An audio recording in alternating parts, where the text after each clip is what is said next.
Good afternoon, everyone, and welcome to Safari Live. My name is Byron, and on camera with me this afternoon is Senzo. Now, Tara is also out on the other vehicle. Taylor has gone on leave, and she will have Craig joining her as a cameraman, and then of course we've got Chantel and Alice in the final control. Now, it is a beautiful afternoon. It's nice and cool, quite cloudy, but we have just approached the hyena den just to have a look to see if there is potentially any sign of the hyena. Unfortunately, I don't see any sign of them. I thought we might as well just have a look to see if there is any activity. It's about 24 degrees or 25 degrees Celsius and about 74 degrees Fahrenheit. But look at those beautiful clouds that we have at the moment. So it is nice and cool. And I was hoping we'd have some activity, but nothing just yet. Possibly later. Now, I think what we're going to do is leave the hyena den, and we're going to try search for the Nkuhuma pride. Now, this morning, Taylor and Tara both tried, but I think they moved into a thick drainage line, not far from the Vuyatela or the Gowrie Dam, where the camera is, the dam cam. I know some of you got to see those lions last night. They were around the dam drinking and moving around that area. We heard them throughout the night. Unfortunately, we couldn't find the pride this morning. But we're going to go and have a look and see if we can find them, hopefully. Now, while I get out of this area, let's head across to Tara so she can say good afternoon to you.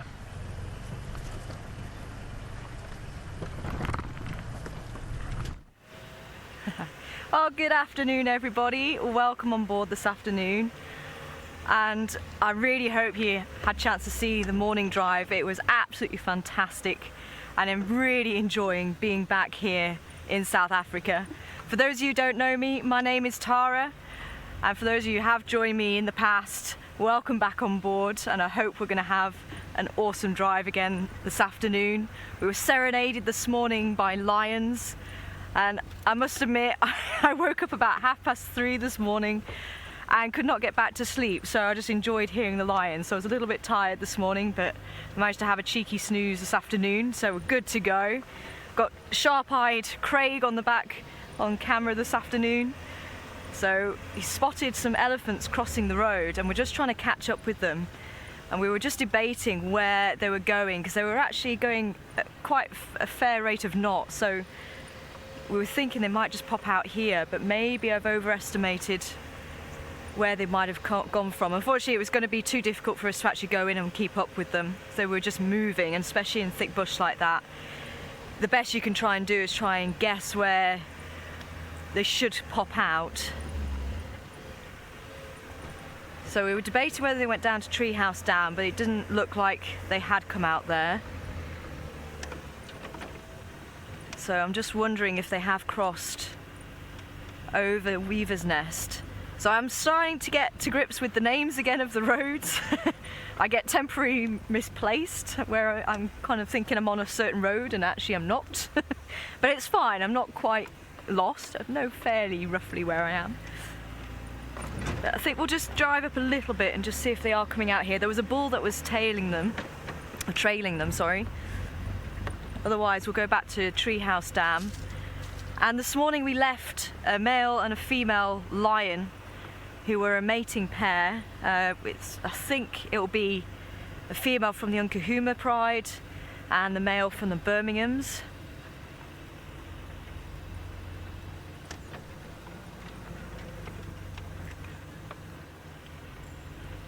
So I thought maybe if they're going to pop out, it would be around here. But they were changing direction quite a bit, so following a game trail. And usually the game trails, if you follow them, at some stage you'll get to water. Depends on if you go in the right direction, of course.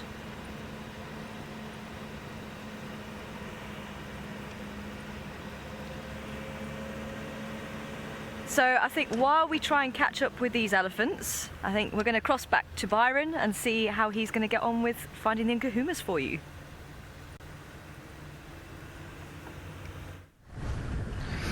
Well, Tara, no luck just yet. I'm going to be checking a lot of these drainage lines. I'm hoping that if these lines didn't make a kill, now my gut feel is possibly they made a kill in a drainage line somewhere, but if they didn't, there's a chance that they could move around a little bit earlier this afternoon because it is nice and cool. But for some reason, I've got a feeling they've made a kill somewhere in a drainage line and they're hiding, busy feeding on that kill. The lionesses were looking around last night as though they were interested in hunting yesterday afternoon already. We've got one of my friend's favorite birds over here.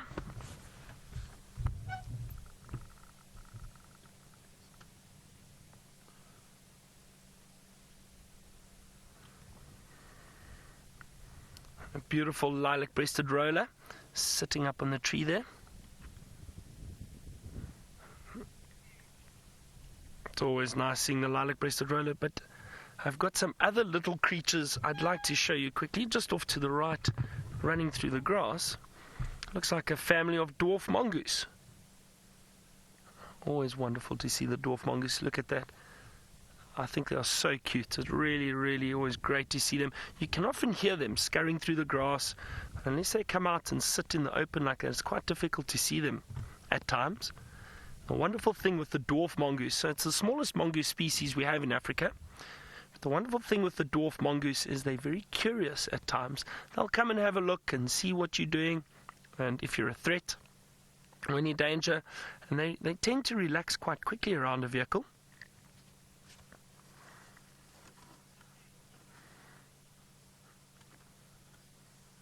So as I was saying with those lions, I've got a feeling they've got a kill in a drainage line somewhere, but we will have a look around and see if we can't get any sign of them.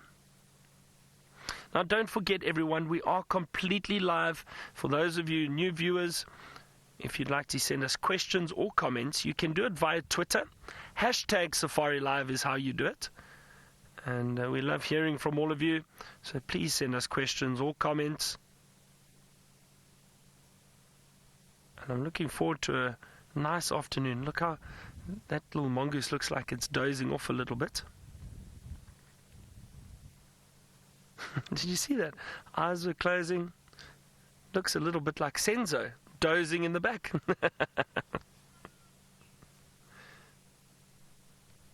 Sinak, you say they are so cute and you love the mongoose. Yeah, so do I. I always enjoy seeing these little dwarf mongoose. As I said, the wonderful thing with them is they're probably one of the more relaxed mongoose species. You tend to get quite close to them and view them really nicely. A few weeks ago, I actually got out the car and sat on the ground. And these mongoose came right out. They came right out and they sat close to me. Very curious. Now, LD, you asked, sorry, is it, Chantal, just read that again, please. Is it true that the mongoose cannot do what? Oh, LD, you said, is it true that the dwarf mongoose cannot blink their eyes? Let's have a look. I think that is incorrect. I'm sure they can blink. That other one was closing its eyes. So, let's have a look. I've never heard of that before.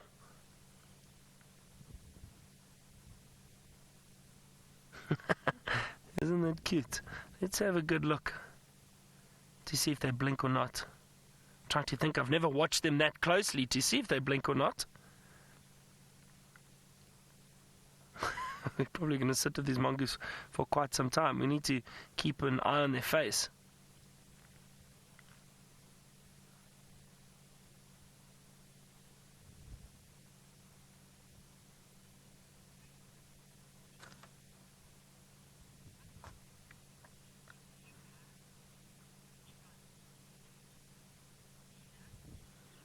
See, so now I don't know. I haven't seen that mongoose blink. I wonder if they do blink or not. That's an interesting question. So I don't know. I don't know the answer to that. I've never observed the mongoose that closely before, but why wouldn't they blink? I've never heard that before, and that's the great thing about this is you get really interesting questions and things that we've never thought about before. So if any of you have read or heard about the story of mongoose not blinking, let me know, because I am curious now. Sinak, you asked what species of mongoose we have in the area and what is the largest. So, Sinak, we've got a number of different species. So we've got the dwarf mongoose, banded mongoose, and I'm saying just in this area. Let's just look at this area for now. Dwarf mongoose, banded mongoose. We have slender mongoose. We have, are there others? I think there's water mongoose in the area, but I've never seen one. And then we also have the largest species is the white-tailed mongoose. Now that's the largest mongoose species in Africa, the white-tailed mongoose. They are mainly nocturnal though, and they are generally solitary. You might find one or two together, but most of the time at night you'll find a white-tailed mongoose moving around by itself looking for food. But that's the largest species, Sinak, the white-tailed mongoose. I'm trying to think. I'll think of other mongoose species. Well, actually, let's just have a look quickly. See if I've forgotten anyone. I don't think in this area. The slender. Alright, so as I said, okay, we have the banded mongoose I mentioned. I've never seen a Meller's mongoose. I think they're a little bit further north of where we are. Don't get those here. Don't get those here. Don't get those here. The slender mongoose I mentioned. As I said, the water mongoose, but I've never seen one, but they apparently do occur in the area. The dwarf mongoose we know. The white-tailed mongoose we know. And actually, you get yellow mongoose too up in this area. Occasionally you'll see yellow mongoose. But the yellow mongoose also prefer slightly drier climates. Up in the Kalahari we see a lot of them in that northwestern part of South Africa. But we do get yellow mongoose here too. But the largest is that white-tailed mongoose. Oh, the sun's peeking through the clouds now. It's really warmed it up quite nicely. It's amazing how just a bit of cloud cover can cool the temperature, and then as soon as the sun breaks through, it warms everything up.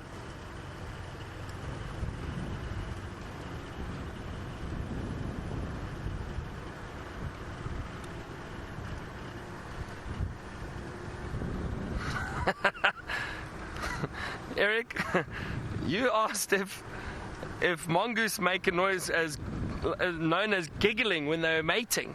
I don't know. I've never seen mongoose mate. I've got no idea. I don't know. I wonder if it's a giggly affair. I'm not sure. I really don't know, Eric. I'm not. I've never witnessed mongoose mating, and I don't know. I know those little dwarf mongoose get quite chattery, and they've got a distinct alarm call. I cannot make the sound, unfortunately. It's like or maybe a little bit. Something like that. It's a little mongoose call, but I'm not sure about giggling when they're mating. I've never heard of that before.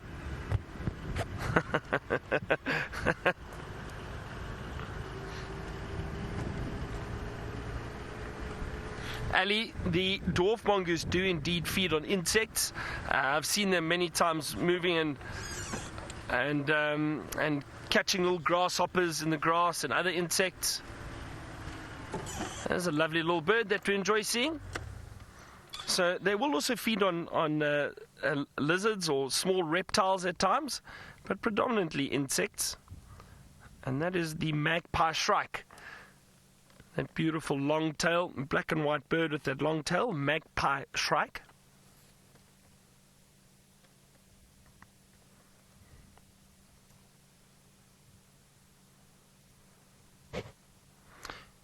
Can see that very distinct beak, that kind of thick, short, thick beak with quite a prominent hook at the end. That is a distinct beak of a shrike or bird in the shrike family. Always nice to see them. All right, well, let us continue our search for lions. And shall we go and find out from Tara if she managed to catch up with that herd of elephants she heard?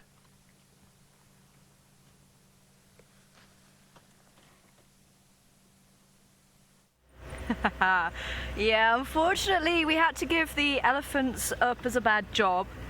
The elephants actually were crossing at quite a rapid rate, and unfortunately it was just so difficult to actually get in front of them. We caught up with them at Chelapan, but they were still going pretty fast, so we think possibly they were trying to get away from the bull that was trailing them.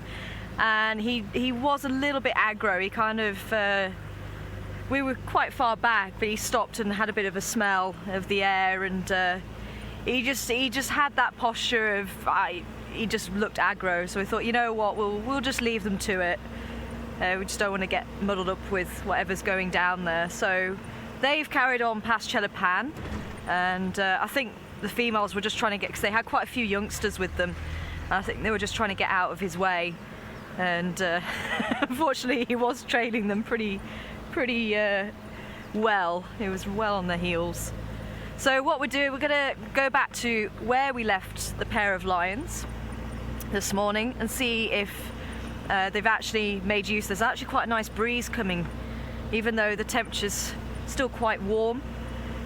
It is quite a nice breeze, so I'm hoping they might be sat up with the face turning into the breeze. I know the female was seen drinking just before they went down to rest in the shade. So it's not likely they've moved very far, but it'd be nice to see if they are still around that area and maybe try and catch up with them, see if they are going to mate while we're there. Let's say it all depends on when the female is ready to mate. And if she's not ready, then the male will know about it. But I was asked this morning about, so for those of you who weren't able to join us this morning, I was talking about the mane colour, and that females tend to go for lions with longer manes over shorter manes, and they tend to go for lions that have darker manes rather than the golden manes if they have the choice. And I was asked what actually controls the coloration, the amount of melanin in their mane. So I said I would actually try and dig out the paper that I remember reading a long time ago that was talking about all this. And I found a different paper that was actually going into what could control the amount of melanin.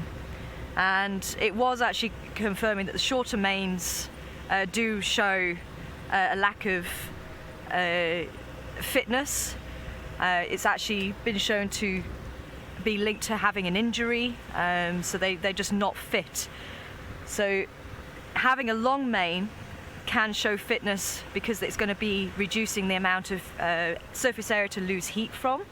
So if they have a lot of hair all over their neck, they're just not going to be able to lose heat, so that's going to put them under a lot of stress, especially Wildebeest, especially when it's hot temperatures. So that's a way that they can actually show how fit they are, so by having this thick mane.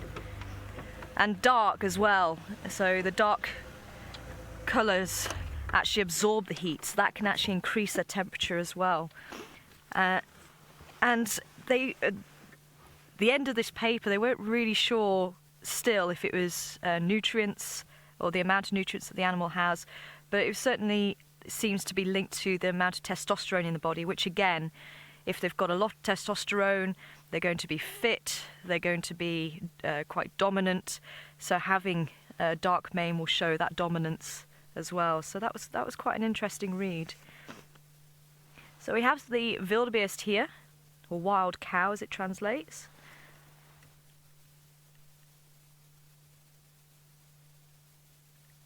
Also known as the brindle gnu, the gnu because of the sound they make. It's like, sounds to me like a motorbike starting up. Like, vroom, vroom.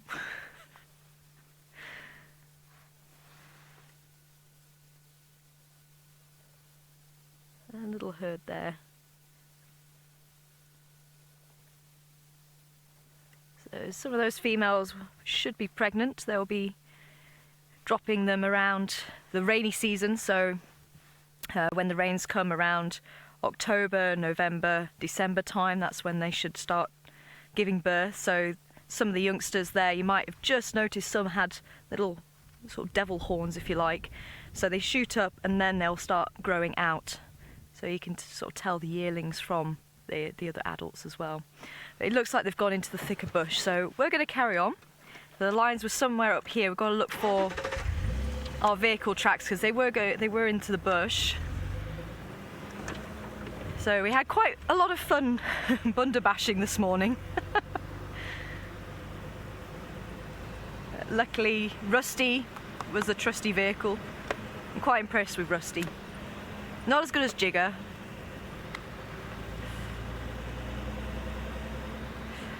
So I think we're going to head back to Byron and see if he has managed to find anything, and in the meantime we'll try and look for these lions for you.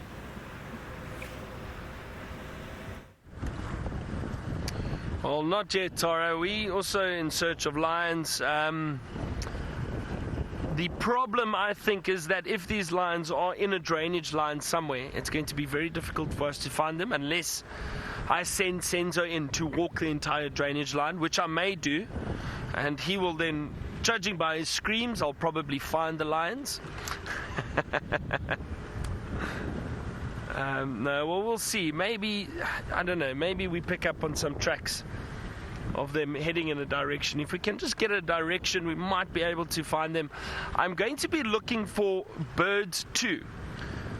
So my theory is that if these lions did manage to make a kill, if we have a look for tawny eagles and bateleur, they will often head towards carcasses to try and scavenge before vultures arrive. But we will also have a look around for vultures. If there are any vultures perched up in trees, there's a good chance that these lions did make a kill and may help us to find them. So we will try and do our best and have a look around.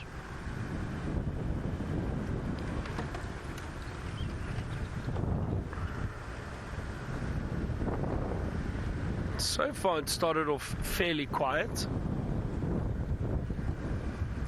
Oh.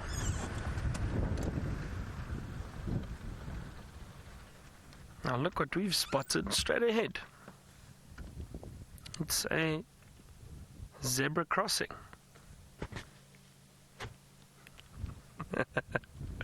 That joke has been used far too often. I do apologize, everyone, but it's always nice to see a zebra. Inala and some impala and inala. Look in the background.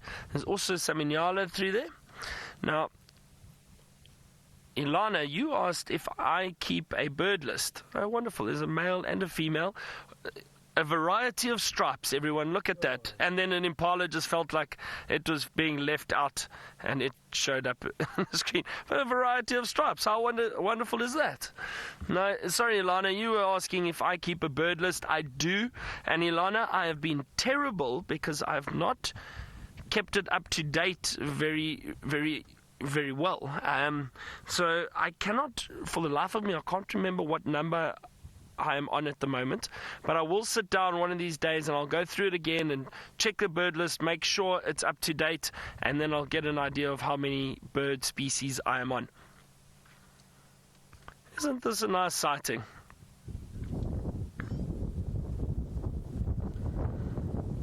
Oh, that is great. That is great. I thought that was awesome. A variety of stripes, eh, Senzo? Inala and zebra.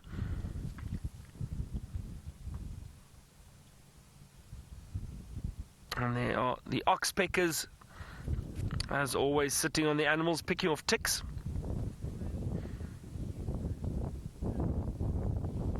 Tony, you were asking if it's normal for a male zebra to be by himself. Occasionally you might get a stallion on his own. However, Tony, we'll drive ahead and perhaps we'll see some females around. Maybe this male has got a harem. So let me creep forward and see. There's possibly some other zebra around. I can't see through the thickets on the side, But Tony, with most animals, often the males, it's not unusual to find a male by themselves. They've possibly been pushed out of a herd, challenged by another male, and they'll move around and wait to meet up with a herd or find a herd of their own. But let's see, there might be others around here. I don't see any just yet.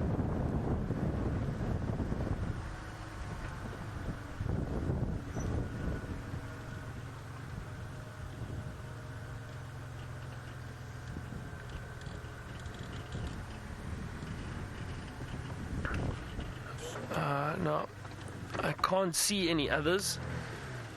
It's just that one for the moment. So Tony, as I was saying, it's not unusual to see males by themselves, but he'll possibly meet up with the group at some point.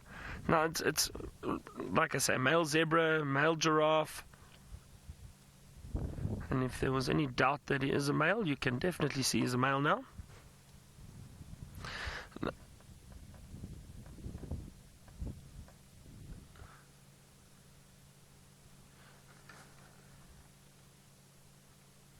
Now, Chantal asked, there was another question. Sorry, Chantal, who was it from again? Adele, you asked, Slay, why do male zebra kill foals in herds? Now, Adele, occasionally, and it does happen with other animals too. Lions do it, leopards may do it with offspring that does not belong to them. And you need to remember that's probably a male zebra that's come into a herd, and he would have challenged.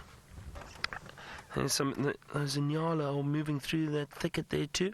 So those male zebra will challenge one another for dominance over a herd, and they will try and then mate with the females. Now the reason why the males probably kill the foals is to then force the females into estrus a lot quicker, so that they may mate with them and have their offspring. That's same with lions, same with leopards. If it's not their offspring, the idea is that if they kill those cubs, it will then force the females to come into estrus a lot quicker. Not necessarily immediately, but then naturally they will come into estrus, and those males will be able to mate with the females, and success in nature is having offspring. That's basically what it comes down to. So that would be my guess and my theory is why zebra kill foals, zebra stallions, and I'm almost certain that is why, so that they can then mate with the females. There's a little snort from an impala behind me.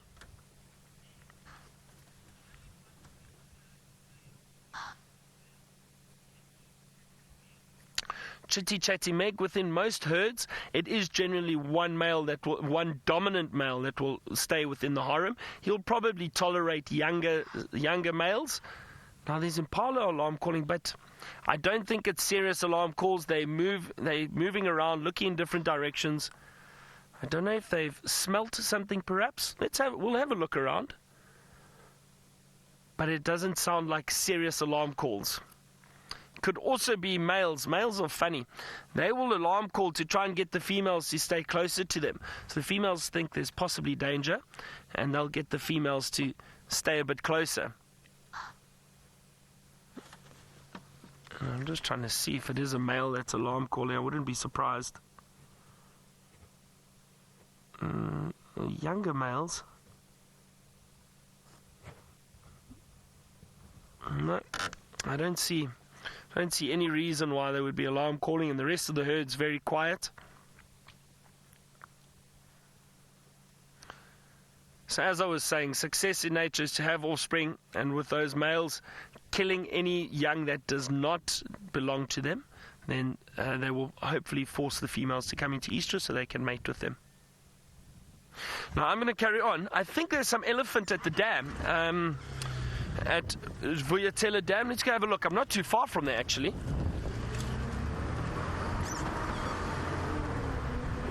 Oh, it sounds like they've left already, but let's go have a look. I'm not far. Maybe we hear them, and let's see if we can find those elephant.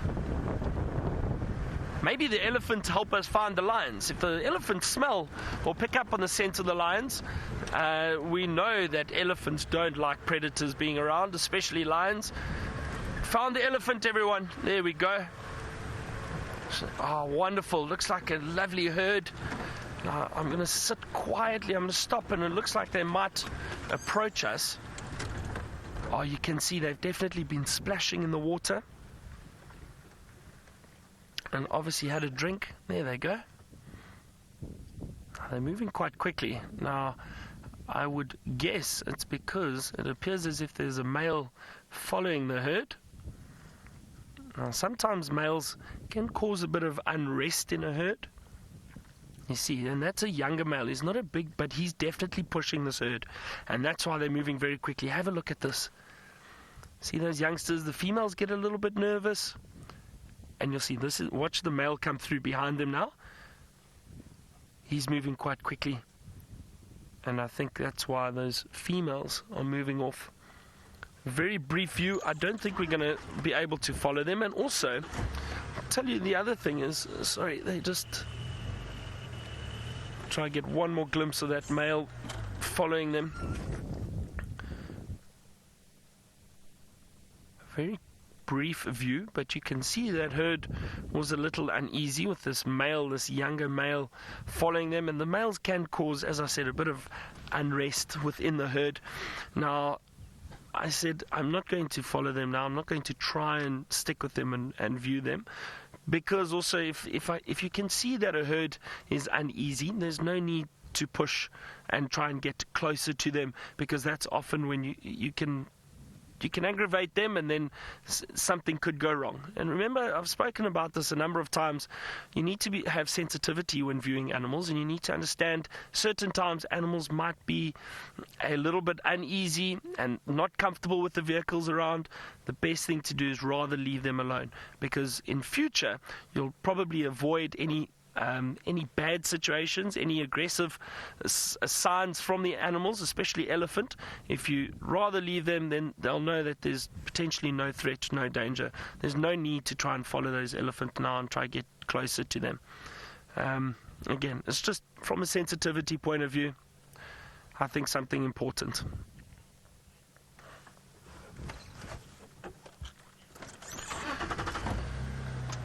Sinak, you asked if females or males lead the elephant herds. It's generally the females. It's a matriarchal society, so the matriarch, an elderly female elephant, will lead the herd. That's generally what happens. And excuse me, I'm just listening to Game Drive channel quickly. But as I said, the males will often go into the herds, especially when they are looking to mate. And that sometimes causes the females to get a bit nervous, and they try to move the herd away quite quickly, try to protect the youngsters, because sometimes males can get a little aggressive if the youngsters are around when they're trying to mate. But like I said, it is a matriarchal society. The females decide the best route for the elephants to take, where to look for food, where to look for water.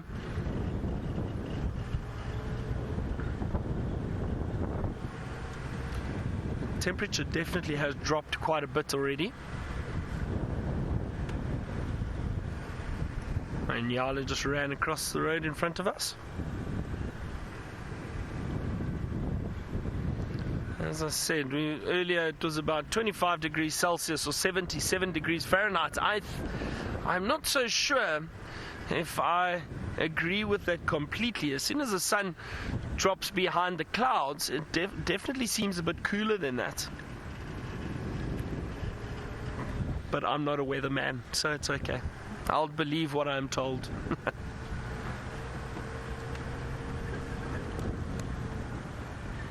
Now, I wonder if we...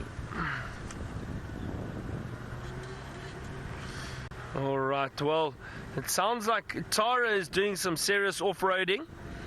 And I hope Rusty holds together with Tara bashing him around. Let's go find out where she is and if she's managed to find those lions she was looking for.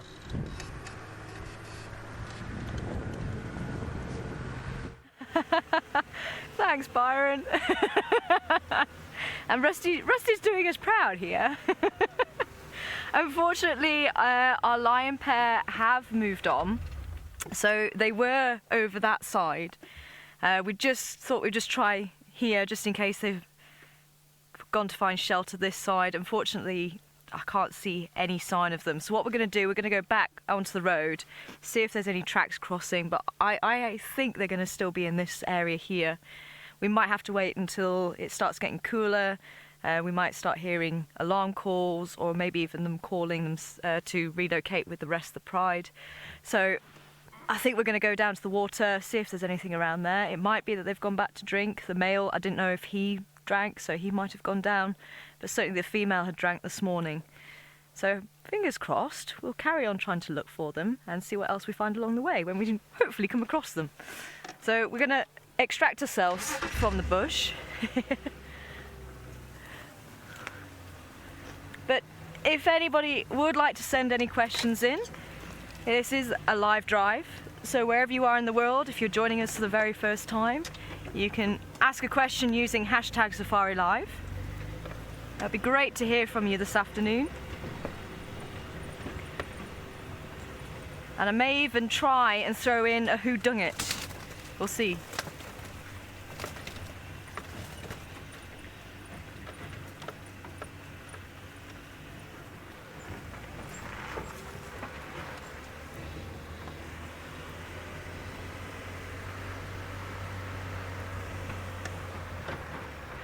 Sorry, can you repeat that first part?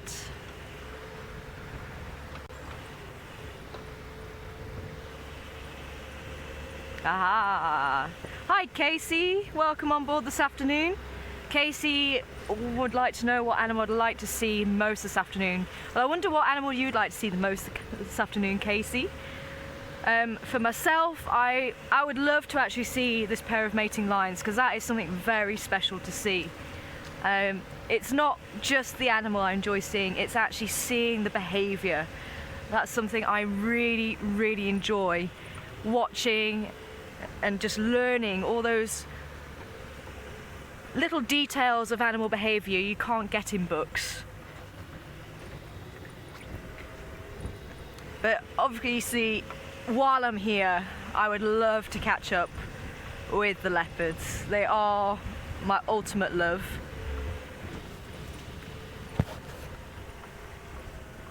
So I'll be very happy to find some spotted cats for everybody.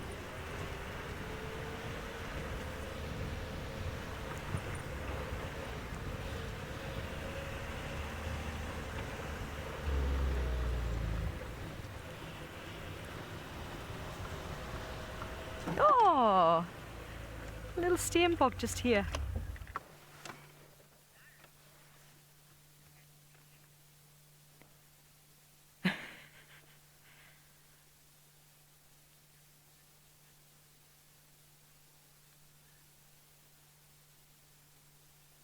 Lovely dainty little antelope. And that rusty red colour, where it gets its name from, Steen. You don't really see them very often, so it's lovely to see. And actually, there was a little steenbok midden. They'd actually bury their dung, so you don't get a chance to see it very often. And I can't remember what made me go and have a look. I think I must have seen the steenbok go there, because as I say, you don't tend to see where they've gone, so they bury it. And no one's really too sure why. There's theories that if they bury their dung, the scent will actually last longer.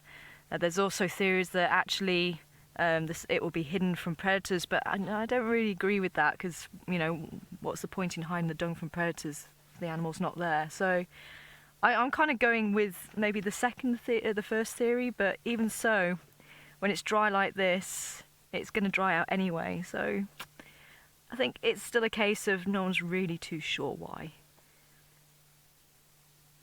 But this is obviously a territory, and it's obviously still being held.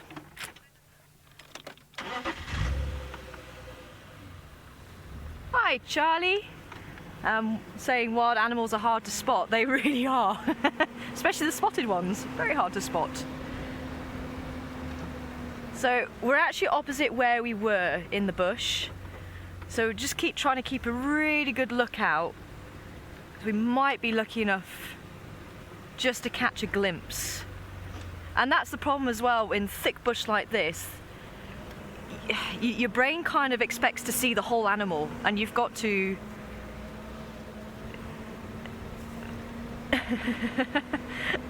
so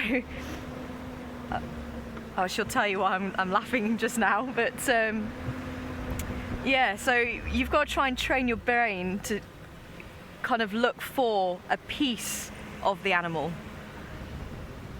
So anything that doesn't look quite right, that's a little bit out of place. And it's funny, you do get to know the lay of the land and the trees. And there are times where you go, you know what, I'm sure that termite mound wasn't there before, and it turns out to be a lion's head. But I think we're going to cross to Byron, who apparently is looking for anything with a heartbeat at the moment. So good luck with that, and we'll catch you when we get back.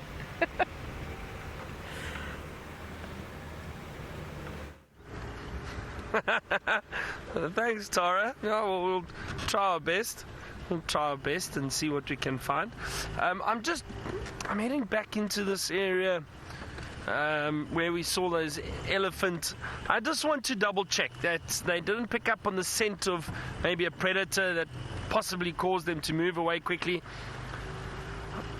I don't think so. But I will have a look, and I will try and find any sign of these lions. It's always good to double check yourself.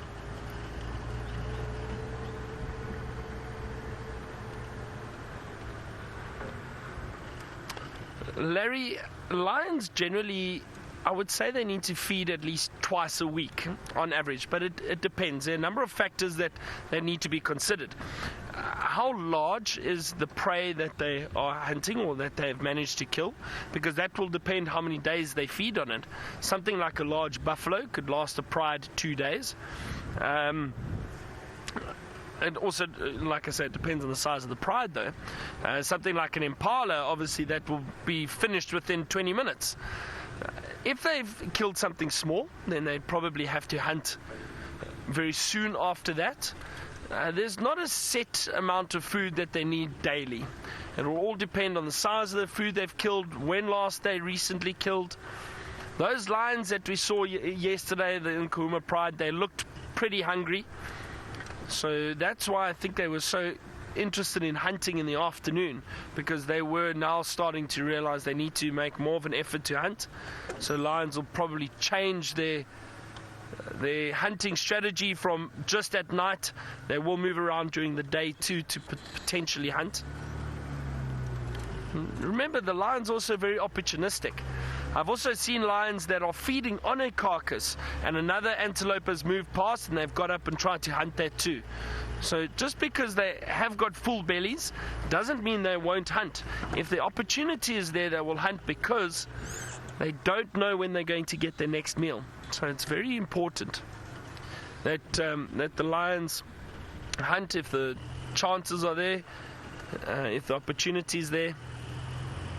But I don't think there's a set amount of time that they need, that they in between each meal. It will all depend on a number of factors. I'm just driving down here. I want to check these drainage lines quite carefully.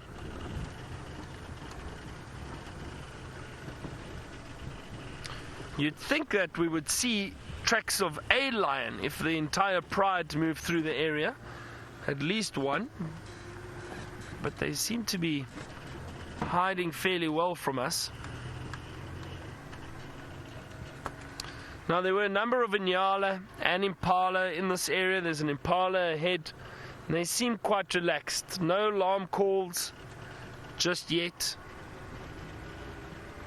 It's always worth having a look.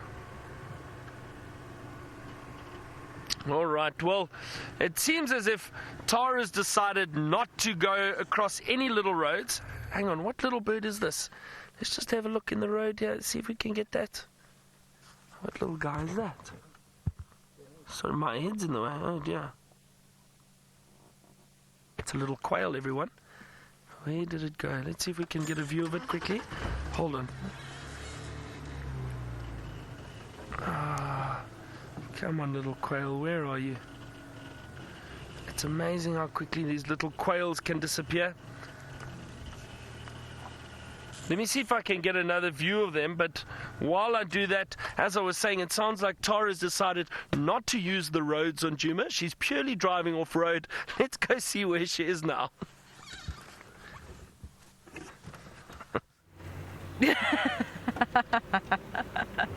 Yeah, I've just done away with the map. So yes, we're just cutting through, heading down towards Treehouse Dam. Still no sign of them, so I think we'll have to, unfortunately, take a look around the dam, see if there's anything around there. Maybe try another dam and see if there's any action around there, and just keep our ears peeled for any telltale sign that something's found the lions or that they are trying to relocate the rest of the pride. So just try to scan the bush for a tail flicking, or maybe the head popping up. But Roshi, I hope I'm saying that right. Welcome on board, Roshi.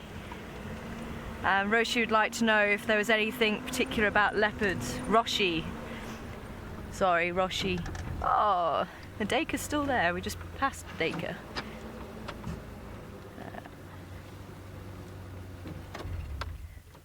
So we saw the steenbok. You hopefully saw it was that beautiful chestnut red colour. And now you've got the common or grey Dacre, which can also have chestnut coloration, but generally speaking in this area they do tend to be that slaty grey colour. You can see the stripe, the black stripe down the face there. And not as big at ears as the steenbok. But the steenbok also has black on the face, but doesn't tend to make that whole stripe.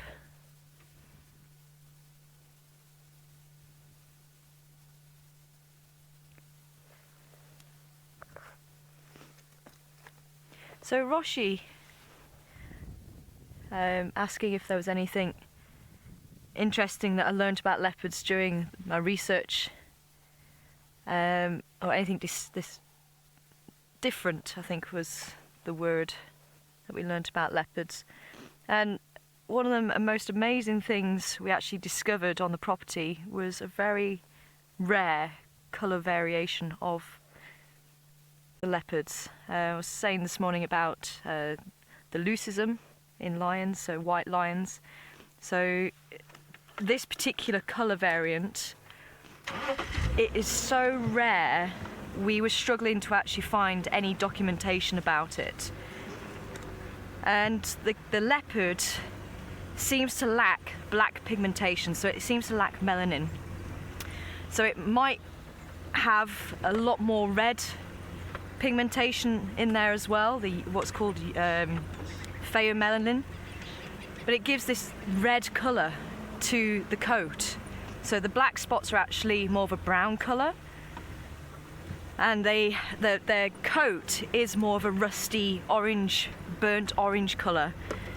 Their nose is pink, like leopards when they're first born, it's pink, but it seems to be staying pink as they get older. So when we started doing the research on how rare this colour variant was, we actually found there was 5 records of it in India, and that was between the 1900s and the 1960s. And then there was no other documentation until 2012. And that was what they term it as strawberry leopard. And that was seen in Madikwe, up in the northwest province, close to the border with Botswana. And it was a male. And that's the first one that was documented in South Africa, or in the whole of the continent of Africa. That was the very first time. So the previous ones were all in India. So we found 2 on the property, the small reserve, which was much smaller than Sabi Sands, shall we say. And we had a youngster born to a normal coloured female. That cub was seen about 4 months after we saw an adult female, but it was definitely not her cub because we actually saw it with the normal coloured. So to have 2 animals on this tiny property, now they could actually leave the property, they weren't fenced in, so that's why we wanted to start finding out how rare it was, because in the 10 years of guiding I'd never heard of this particular colour variant, and we asked a lot of people across the country. No one else had really heard of it. We described it, sent a picture, and they were just as astonished about this colour variant as what we were. We did find quite a number of other animals in the same area, in the Lydenburg area. Let's say Lydenburg's about 3 hours west of here. The only other animal that we found was also from the northwest. Now, from previous research, the leopards in the northwest and the Lydenburg area are thought to be part of the same population. But leopards in the Limpopo, which is the neighbouring province, they don't think that they actually interact with the population in the northwest, and that population also doesn't interact with other populations further south. So it's quite an isolated population, and there's no other leopards with this colour that are seen in the other leopard populations around South Africa. So that's pretty amazing, but that's also potentially worrying, because it's possible that this colour variant is passed on through the genes. Unfortunately, as I say, it's so rare. We've actually only found now 18 animals, and that's including the 5 from India. So 18, 2 were on this small reserve. The majority were actually in Lydenburg. I think it's 4 that are in the northwest, including the one from the 2012. So unfortunately, if we're right and it is a recessive gene, it could potentially mean that that population doesn't have a lot of genetic variation. Oh, that was the old road. We'll carry on with where the new road is.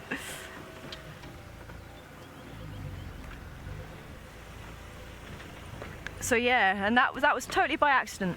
We weren't expecting to see it, because actually Lydenburg is quite well known for being one of the hot spots for the black leopard. So that's, instead of lacking pigmentation, the black pigmentation, it's actually got too much of it. So if you see it in the sunlight, you'll still see the rosettes on the leopard.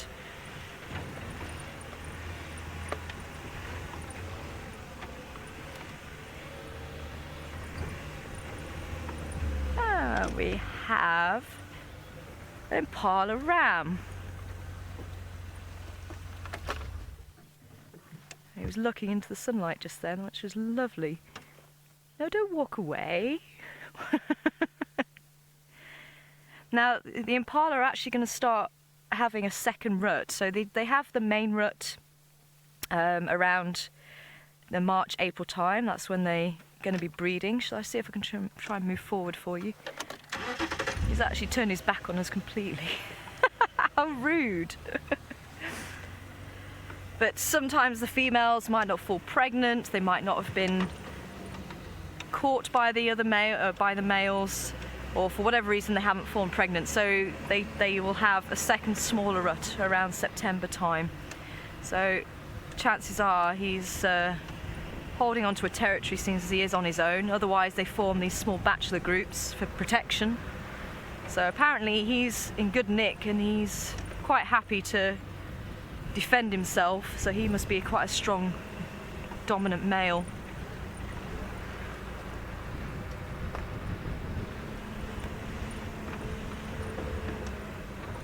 So yes, we actually did write a paper, so anybody that would like to read more about the strawberry leopard, it's also been termed the pink panther.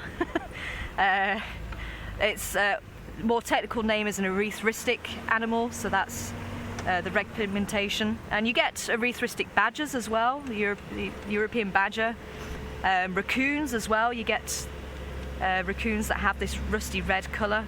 So it's not just found in the leopard.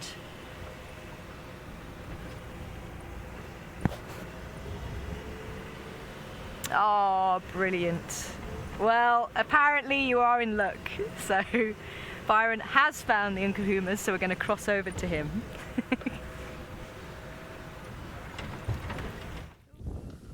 How awesome is this, everyone? Managed to just spot one of the Pride members. But now I'm keeping quiet, I'm keeping my distance. There's some inala moving through the bush behind us. And as you can see, this lion's absolutely not interested. But I don't know where the rest of the Pride is. I'm going to move around shortly. I'm just going to wait a few minutes. So those inala, we can't see them from where we are now, but they're just moving through the edge of the thicket. And fortunately for us, I think the idea that we had of them possibly moving around a little bit in the cool afternoon, I think that's worked out in our favor. Oh, isn't this awesome? What a surprise. I'm so happy about this. I was getting a bit worried at one stage. Just shows you driving backwards and forwards, checking the area, and as I said, I'm sure they're in these either drainage lines or blocks. I don't know if they made a kill. I'm going to try and have a look around this area very carefully. Ah, beautiful. No, you look at those bellies, or that belly is still very, very thin. I don't know where the rest of them are. I'm sure I saw another one behind the termite mound. Oh, look, it's a male. Now, I wonder, was this not the male and female that Tara had this morning?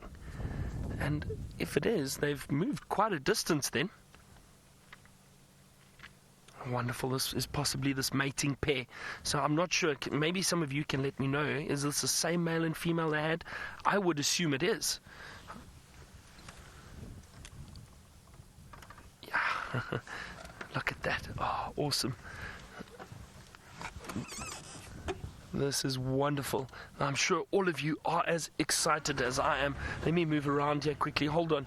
Now they're going down to the dam. Now there's a possibility, if there is something, I don't think there's anything down at the dam. Or actually there is. I can see some impala and that in the distance. I'm going to keep a distance away from these lions. I'm going to park in a position where we can view them. And then maybe we're lucky and we see these lions make a kill. Now the problem with this is this male might interfere with the female trying to hunt, so we'll see. What I'm going to do is I'm just going to park where we can probably see them and what's down at the dam. This is very exciting, everyone. You can see that female already spotted animals down at the dam, and I'm sure some of you watching the dam cam at the moment too. Now, let's just see what she decides to do. She may decide to lie down. And she has, okay. So I'm going to move a little bit closer so we can get a view of them. And that male is not letting her out of his sight.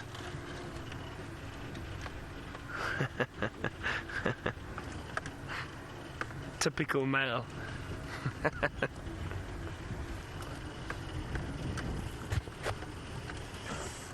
Now I'm just going to park here so I don't obscure their view of the dam, and that we can at least have a lovely view of them.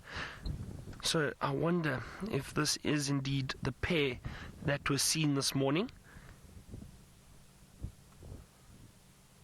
But you can see this lioness does look hungry.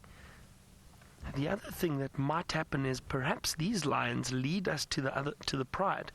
But what often happens is the males and females, or a pair of lions, if they are potentially mating, they will split away from the Pride for a period of time. Now, if they are mating, I don't know if they definitely are. I don't know if they mated this morning. Perhaps this male is trying his luck to see if the female's in estrus. He possibly thinks she is. Okay, so I know you didn't see this pair mating, so I'm not sure if they've started yet. But once they start, it could be anything between 3 days to a week that this pair will stay together and potentially mate. And then once they have mated for that length of time, the female will return to the pride, and the male may then go on and continue his business with marking territory, meeting up perhaps with the brothers from the coalition, or possibly staying with the pride.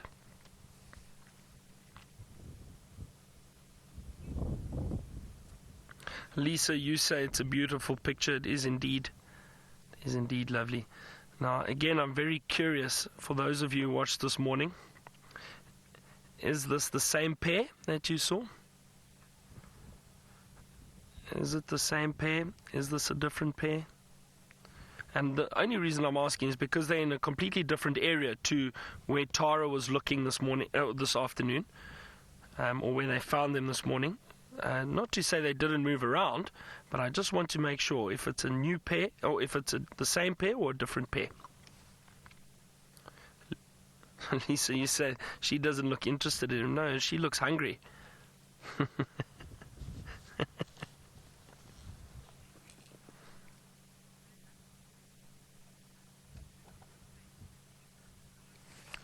Rise up, you say they have to be mating. Look at the state of her neck. I don't know so much, Rise up. I don't know. Let's try and have a good look. Yeah, I see what you're saying now with the binoculars.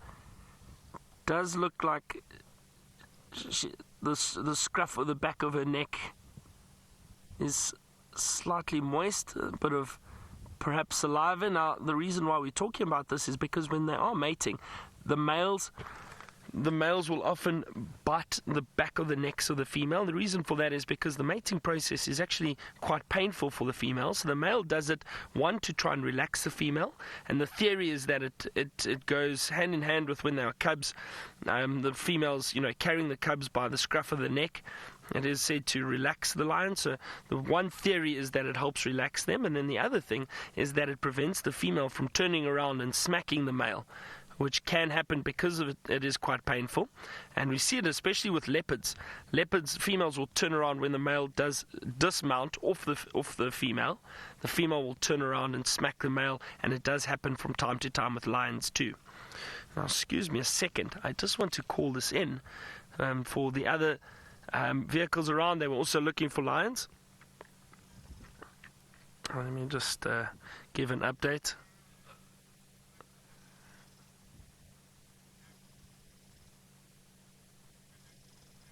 Okay, sorry, they know. Other guides talking.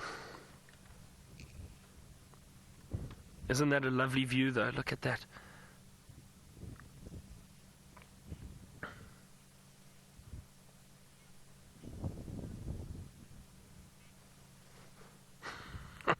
Beck, you say it's date night for these lions. Perhaps a kill.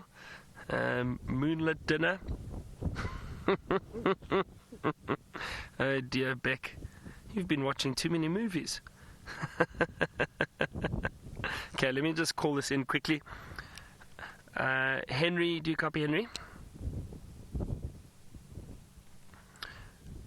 Henry, I managed to locate on this pair, this male and female. They are now just to the east of Gari Dam.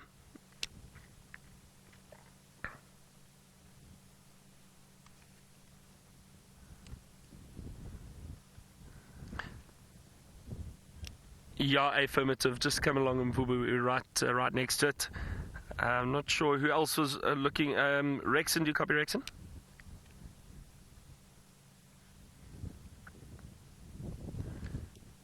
Okay, copy. Make your way as a third.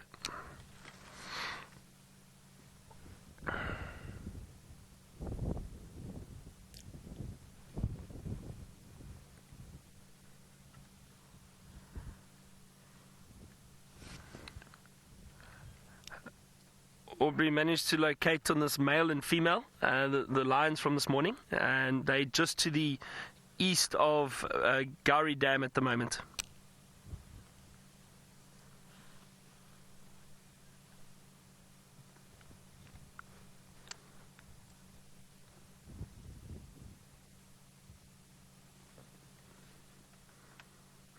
Well, this is such a nice surprise. So not the pride that we were looking for, but it doesn't matter. Always great to see these lions. Now, I'm sorry, Tara, I know you were looking for these lions, but again, I'm still trying to find out if this is the same pair. I think it must be, but I'm not sure yet. Maybe Tara can let us know if it was the male with the very light mane. Let's go across, and she's got some kudus she'd like to show you.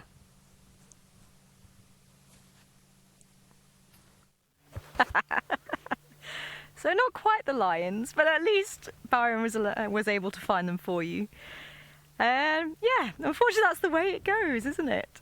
They gave us the slip apparently, but hopefully we're going to get some action from them, fingers crossed. So I did hear that Byron was the lion man, so yeah, I think he did well with that. So we found some kudu to finish off our spiral-horned antelope family. It seems we had the bushbuck and the inala. Fortunately they just crossed the road, so they're now into the sunlight, but you can just see them disappearing off there. So we had the bushbuck and we had the inala this morning. So we were just missing the kudu. So these are all the cows, lacking the horns. And they have the little hitchhikers of the oxpeckers on the backs there, you can see. Very, very graceful antelope. I love the kudus.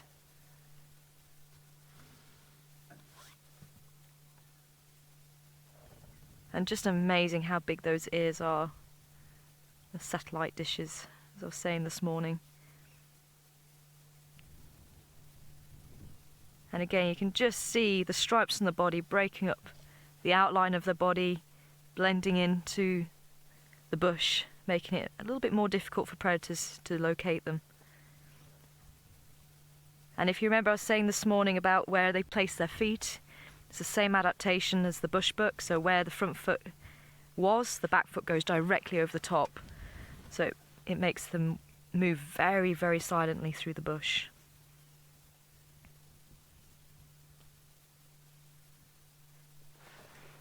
And you can see there actually how pointed the face is, and that's very common in the antelope that browse.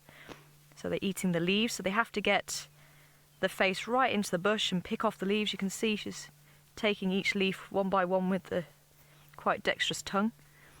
But if you look at the antelope that live out on the plains, they've got very wide mouths, so they can try and get quite a lot of grass in one bite. So quite a subtle adaptation, but hopefully next time we see a wildebeest, you might be able to see that difference in the mouth shape. And again, just showing how well they camouflage in the bush.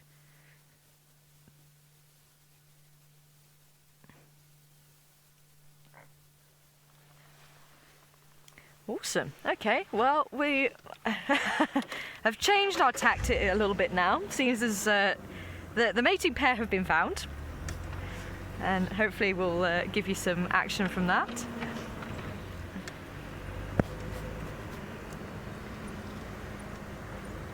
Oh, that's an interesting question, Rise Up. Welcome on board this afternoon. And Rise Up wanting to know what the range of hearing is for kudu. And you know what? I actually don't know. I've never thought to look it up. Maybe someone can try and check it up for us, see if it has actually been looked into. Actually, oh, don't know if you're able to turn around that far, but the kudu was actually looking at something. She had her ears pointed forward, and she's not liking something over there. She just behind the tree there. And she might just do that again, because as I say, she was very alert, ears pointing forward, trying to get as much information of what was going on. The wind's actually coming towards us, so she wasn't going to be able to get the scent. Obviously the eyesight's very good as well.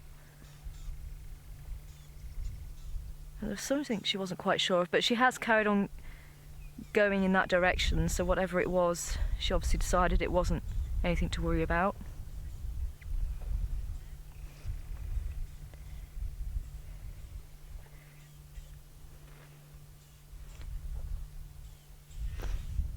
Hi Hi, Nancy Drew.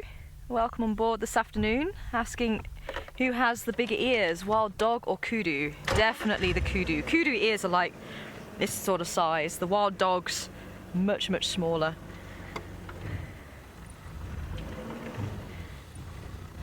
I suppose they're more elongated, aren't they? But still, I mean, kudus, they're just like satellite dishes on the side of their heads. Now the bat-eared fox, they might have larger ears than the kudu. Unfortunately, we don't get a chance to see the bat-eared fox here. They tend to be more desert type of areas. And I've never seen one. That's one of the few animals I haven't seen in South Africa. I haven't seen a black rhino in the wild either, but I have been lucky enough to see a pangolin. That was magic. I was actually watching David Attenborough, the Life of Mammals, in my room in the safari on the reserve that I used to work at in the Waterberg, and it was about 2 or 3 years into guiding, and I was thinking, you know what, this is an amazing creature. David Attenborough was talking all about it, and I thought, they're like gold dust. You just do not see them. Sadly, they're poached because they have the scales, and I think it's like $1,000 for one scale on a pangolin.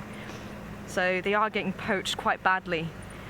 And I just thought, yeah, I'm never going to see one. And literally, I am not kidding you, a colleague of mine ran into my room and said, Tara, there's a pangolin in the cliff. Do you want to go and see it? I was like, yes. Are you kidding me? So we went up in the cliff. It was quite a steep drive. It was quite an acute angle in some places. It went about 3 kilometers in total, and about halfway up, someone actually found a pangolin. And halfway, as we were going up, so about a quarter of the way up, we actually saw a leopard. Now, in that area, we did not see leopard very often. I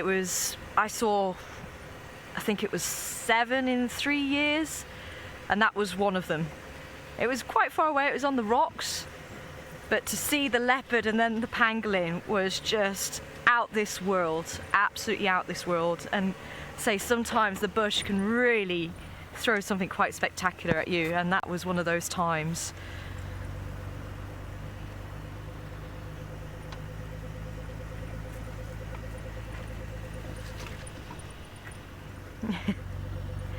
So I think we're gonna see if there is any action from the mating pair of lions. I'm so jealous. But do enjoy, and hopefully we will get to see some action, because that is also something you don't get a chance to see every day. It really is some very special animal behavior right there. So fingers crossed, and enjoy.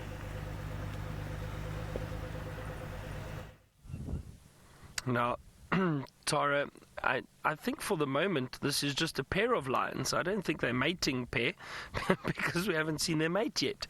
But sometimes it could start out like this, where the male follows the female. Eventually she gives in and allows him to mate with her. As I said, she's still very interested and curious as to what is down at the dam.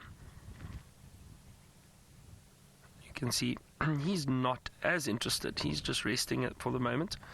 I was just thinking though, listening to I heard Tara telling you a few stories for one, strawberry leopards. I know she's written a paper on it, which is quite interesting. Do know about them occurring in the wild, very, very rare. And then of course, just her sight.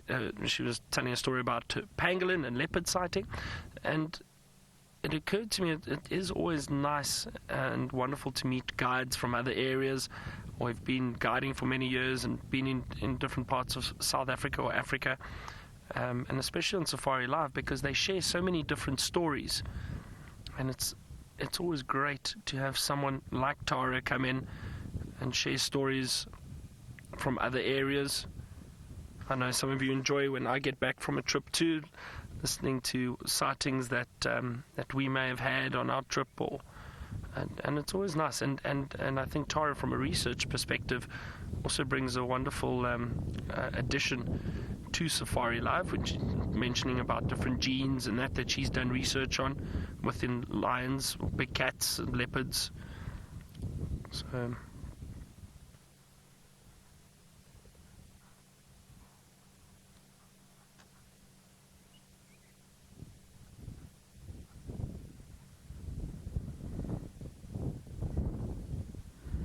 can just hear some male impalas snorting on the other side of the dam, but they're just chasing one another. No alarm calls.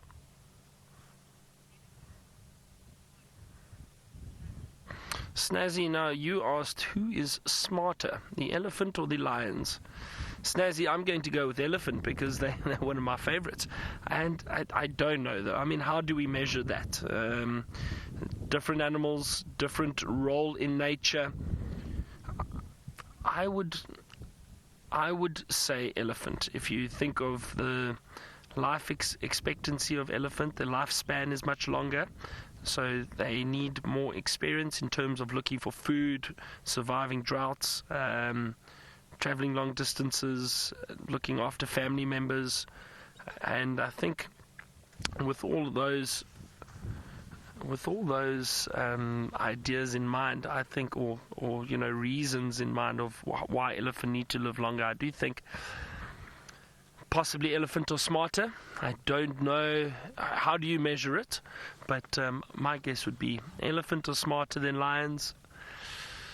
I don't know if some of you are going to be cross with me for saying that. Look, all animals are incredibly smart, and it depends on each animal. They're as smart as they need to be. They're smart in terms of the males know when to mate with the females, they know where to look for food, they know how to hunt, they know how to survive. That's what a lion's job is. Set up a territory, be successful, mate and have offspring. So in terms of that, they're incredibly smart. Elephant, different niche, different role in nature. So elephants are smarter for different reasons. I think that'll be my answer. Excuse me a second. Let's head across to Tara quickly. I think she's at a dam. Let's see if there are any birds around there. A firm, make your way straight in.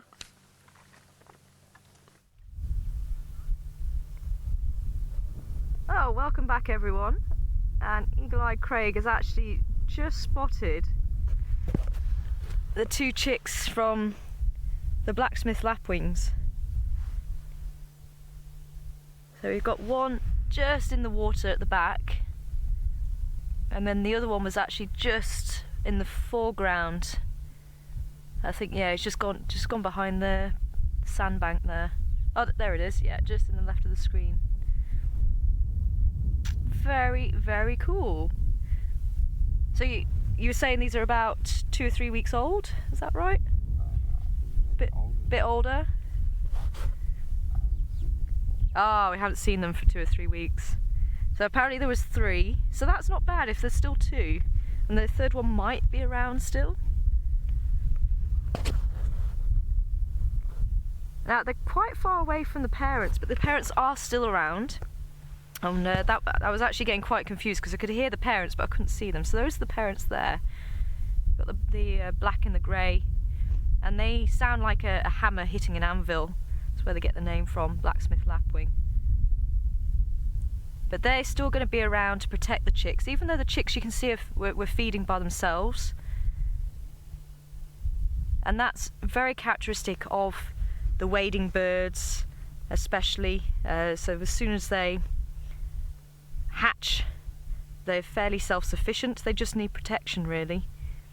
That could be the third one then, or is that? Oh no, that one's the other one. Yeah. So we're still just seeing 2 at the moment. So what the parents would do if there's any predators around, they would actually mob. So they would actually take flight and dive bomb any of the predators, try and force them away from where the chicks are. And I have seen them do that, so even when they're on the nest, and if people walk towards the nest, they'll actually do it to people as well. And many different species will do that to try and force a predator out of the area. And quite often, if one bird is attacking, you'll get some other birds joining in. So it's like a community thing just to get the predators out the way. And it's really warmed my heart to see that the oxpeckers are still using a tree they used to nest in. I just saw them leaving as we arrived, and it's the dead tree just on the opposite yes, that's the one. Well done. That was great direction from me. Yeah, the opposite. Sorry about that, Craig, but you got it anyway. So that tree, that's where they were nesting in, and I was actually parked underneath that tree, and I forget, I think we lost signal, and there was actually an oxpecker that landed just here from the nest, and I was so flabbergasted. I just thought I'd love to take a picture, but I couldn't, because if I'd moved I would have frightened it. But he just sat here, looked at me, and then flew off. But it's good to see they're still using that tree for the nesting site. So we're going to leave the blacksmith lapwings and continue on. So sorry for leading you down the garden path. Apparently you weren't going to see the mating lines, just still sleeping. But like I've said, and I think Byron was saying yesterday, you might have a flat cat, but at some stage that flat cat will move. But the problem is you don't know when. So it could be any second, it could be an hour. Although when you get mating lines, they tend to mate every 15-20 minutes or so. But as I say, it is up to the female. That's usually just an average. And especially when it's hot, they're less likely to want to use up energy and make themselves hot. We got some wildebeest here on the right. Just through there, we have the wildebeest again. Looks like a bull. He's got quite a lot of black on his face. The females have brown on their face. Although, again, it's not a steadfast rule. I have seen some very dark females.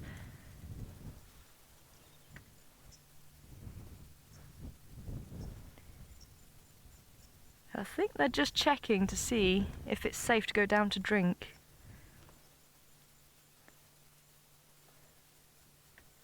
There you go, you can see the yearlings coming in behind.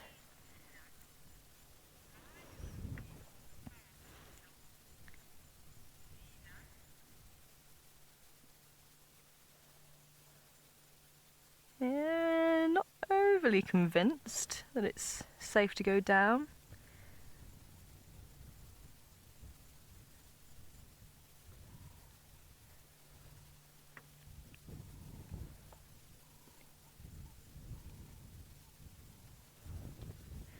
And good afternoon to you, Nat. Asking why the youngsters have the two horns.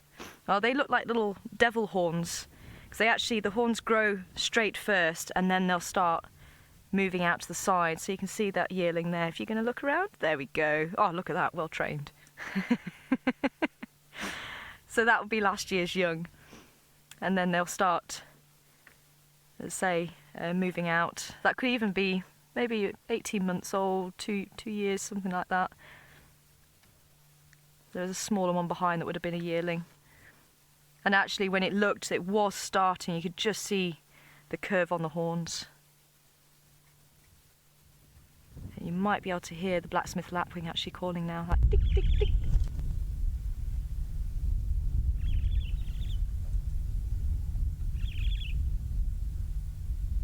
And the Birchall starling. And there's one actually in the tree just above that wildebeest that was walking off. Oh, there's the one in the other tree. You see, oh actually, tell a lie. No, I see a yellow eye. That would be the Cape glossy starling. So the Birchall's has a black eye and slightly longer tail actually. Just goes to show you shouldn't just take one quick look and assume. Unfortunately, you're not seeing that metallic. I'm just in the wrong position for the sunlight. So what I'm going to do is actually just try and have a nice view of the wildebeest drinking, and we'll try and get on the other side of the glossy starling. But the melanin, we've been talking a lot about melanin actually. Oh, no, apparently that was a quick drink. Okay, I shall switch off and let them cross the road again. I'm wondering if they are picking up the scent of the line. That's making them a little bit uneasy. But yeah, going back to the melanin, as I say, a lot of animals have that to colour the fur, so it's that black pigmentation. And in the bird feathers,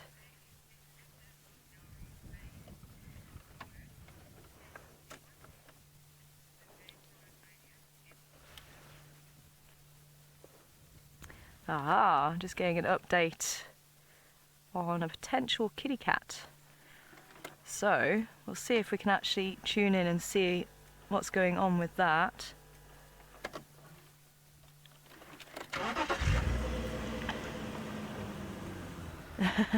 So I think, yeah, we're gonna see if we can hear what's going on, and we'll head back to Byron and I'll tell you a bit more about the feathers of the bird when we come back. Alright, well, hopefully Tara manages to find some more interesting creatures for us, and who knows what else she can come up with. We're still sitting with this pair of lions that are now resting, clearly. Now, it's interesting to see that they have been moving around for most of the day. That lioness was very curious and watching a lot of the antelope that were down at the dam drinking. The problem is it's very open. So for her to try and ambush or hunt down in that area would be difficult. And as I said, with the male following her, and I've seen this before, when males are trying to mate with females, they often give away their position. They've only got one thing on their mind, and they're not really fazed about food. So the females do try and hunt, but the males then just walk blasé behind them and give their position away.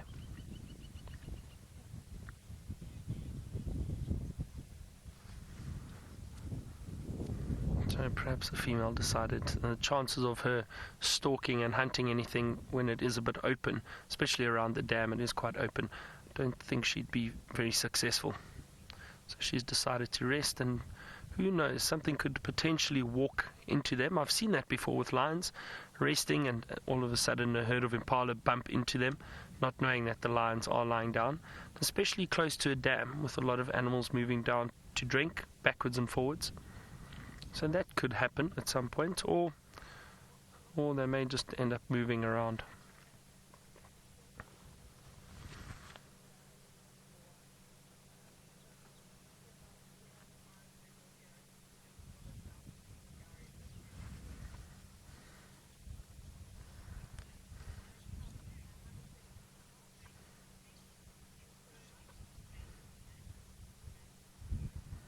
Ms. Cruz, you asked about the mating, and since the mating is painful, is birthing painless? I'm not sure. I have absolutely no idea, but I'm assuming it's not very pleasant for the females anyway to give birth to so many cubs. But I don't know. I think it's very difficult for us to tell, but I must admit, I mean, logic would suggest that it is still painful for the females to give birth to cubs, especially if it's 3 or 4 cubs. I'm sure it is quite painful.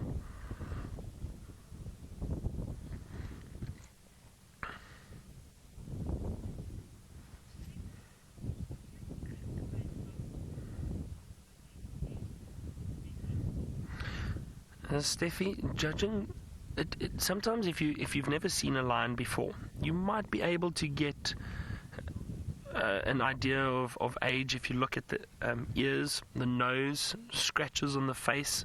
Now, I'm not entirely sure which lioness this is. I'm assuming it is a lioness from the Nkuhuma Pride. I'm almost certain it is. Now, judging by her ears, they're a little frayed on the tip and a few little cuts, but they don't look that bad. So I'm not sure. I think this lioness is about 4 or 5 years old. I don't know, however. I'm really not sure. So if any of you watching at home have an idea of which lioness this is, for one, and if you have an idea of her age, please let me know. I'm curious. Let's see how close I am. Just judging by looking at her face and her ears, she doesn't look like a very old lioness. She looks like she's still in a good condition. I would say about 4, 5, maybe 6 years old. But let's see if anybody does have an idea. If you know when these lionesses were born in the Nkuhuma Pride, the older lionesses, let's have a look and let's see if we can work it out together.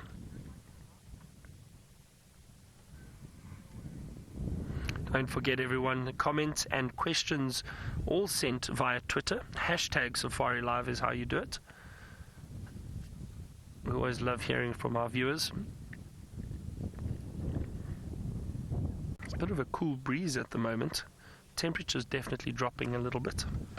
Might have to put on a jacket.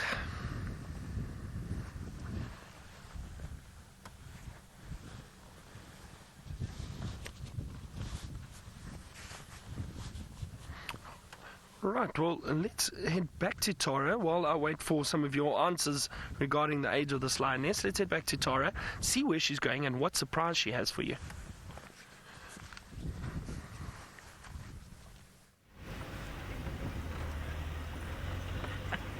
Well, plans keep changing this afternoon, so I think I'm just going to go with the flow. So we're trying to get in contact. There is a leopard on the Milwati. Unfortunately, I'm not quite hearing if we're able to approach the sighting. I know the sighting's full at the moment, so I'm trying to see if we're on the standby for that. So we're just going to slowly make our way down there in the hope that... ooh, Franklin's! In the hope that we might be able to get a chance to see the leopard. So I will try and keep my ear to the ground regarding the radio, but it's been a little bit scratchy, so it's been a bit difficult to try and work out exactly what's going on, but as soon as I do get a bit more information, I'll let you know. So I'm going to throw it out to you guys. Who knows what bird this is? Get your brains working. See who comes back with the answer first. Hashtag Safari Live if you know the answer. And is it male or female? Or are they male or female in the shot? They are very, very pretty birds actually. And again, it's one of those that they're quite common. You usually hear them quite a lot. And it can be quite easy to overlook them, because they are so common, but sometimes it is nice just to sit and appreciate them, especially in this light. Cenac, kestrel fox are the first back, saying it's a Franklin.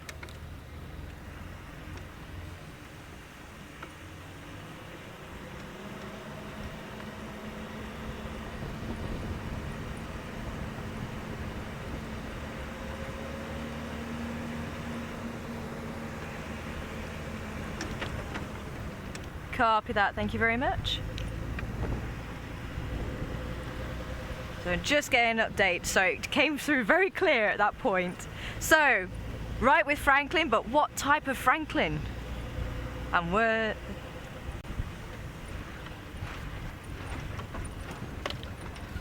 And what were they? Were they male or female? So who's going to come back with the right answer?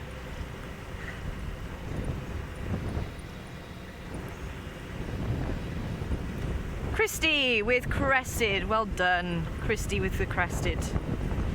They were indeed very, very pretty birds. So, the update on this leopard, I'm not sure who it is.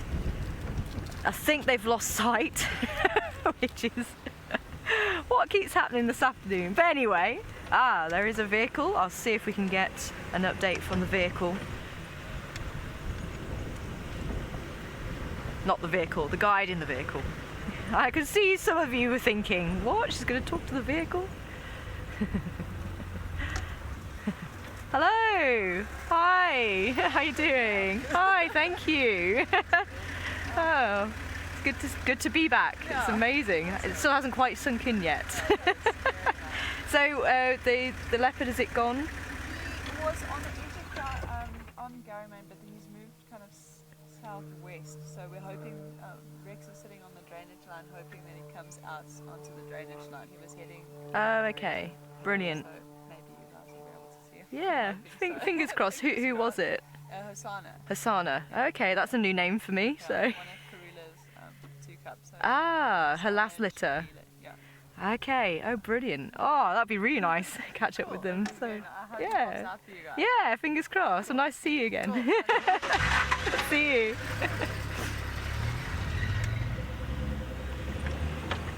Okay. So a little bit of update there. So Hosanna, was that right? So one of Karula's cubs, Kosana, which means little chief. Oh, bet he was quite a handful when he was a cub then to get that name. So whenever a leopard gets a name, it's usually based on the personality of the cub, and it's usually the person that finds the cubs, they get the privilege of naming them.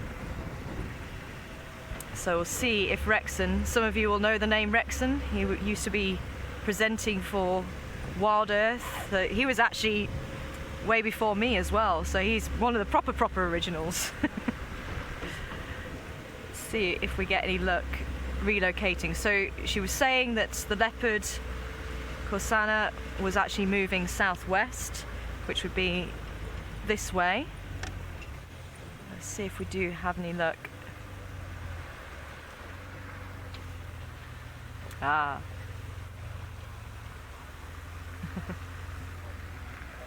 Hello.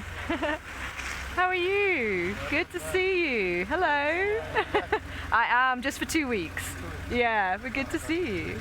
So how's the Ingwe? On the deep, just wait for there. Somewhere here. Huh? Somewhere here. No. Oh. There on the main road. On the main road. Yeah, on the river. Ah. It was moving on the eastern part, but there's another leopard coming from the river. Oh, okay. On the part, maybe it will come from the access to the river. I'm gonna wait there. On Voyatella access. Yeah, I'll wait. Oh, okay. Sharp. Thank you. Okay, so Rexon was saying in the drainage line here that there's potentially something else going on Voyatella access.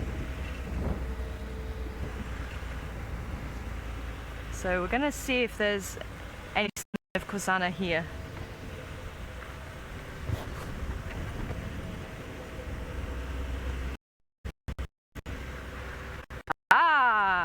Awesome. Rise up. Rise up, saying it was a male and female. So that was correct. There was the female with the brown cap and the male with the black cap. Well done. Nicely spotted there. So let's see if we do have luck with Kosana, one of Karula's cubs. So this must be Karula's 5th litter, if I've got that right. I'm sure you guys at home will be able to tell me if I'm wrong.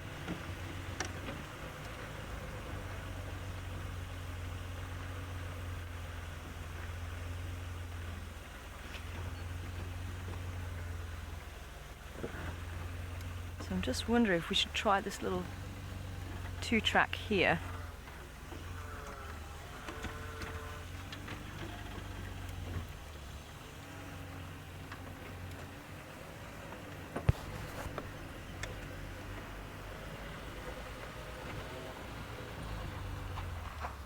Good afternoon, Tattoo.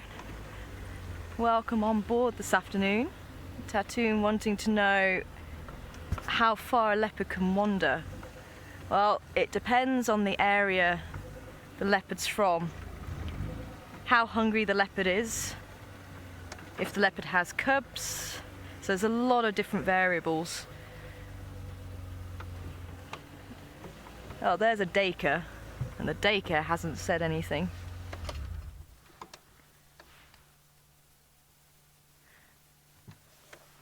Oh, they could do a dive.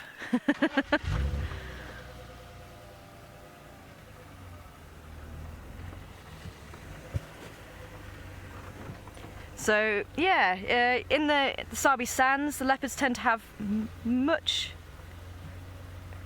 smaller territory because there's quite a high density of leopards here. So the females tend to have about a 2,000 hectare territory or core area, because they will actually go beyond their defended boundaries and hunt and utilize the area surrounding it, so they're not just found in their core area, but that is the bit that they defend. Males here seem to have up to about 6,000 hectares, but then if you go over to the Cape, there's not as much prey, there's not as many leopards. They tend to have much larger territories, like triple, quadruple the size, if not more. So it really does depend on a lot of different circumstances. So I think we're going to have a little see if we can find any tracks from Corsana, and in the meantime we're going to head back with Byron and his flat cats, because I know he likes that. Now these lions are still resting. No sign of activity just yet, but the temperature's starting to cool down. Now I know Tara's trying to look around for leopards. I'm just thinking that, you know, I don't know if these lions will meet up with the rest of the pride, but maybe we get some movement from them, not necessarily just from these two, but possibly the rest of the pride. And there were a lot of inala and a lot of impala around this area. So if they are still around here, maybe we can find or hear some alarm calls and maybe find them. But it is wonderful to sit with these lions, especially if we think they're going to mate. Now that is something quite rare. It's not something that you see very often.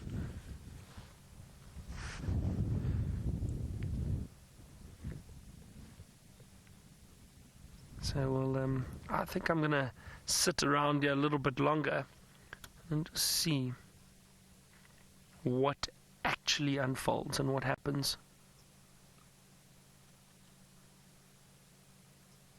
Because tomorrow, judging by the distance that these lions moved today from where they were this morning, they've actually covered quite a distance. I think they were near Chele Pan, if I'm not mistaken, this morning. And again, it's unusual for lions to move so far during the day when it is quite warm, but today was fairly cool. There was a cool breeze and quite cloudy. So that's possibly why they decided to move so far.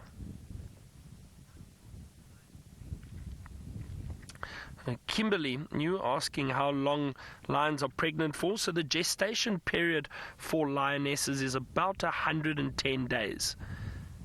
So just over 3 months. That's about 110 days. And that's the gestation period of lions. And for leopards, it's actually a little bit less. It's about 90 days. So just on 3 months.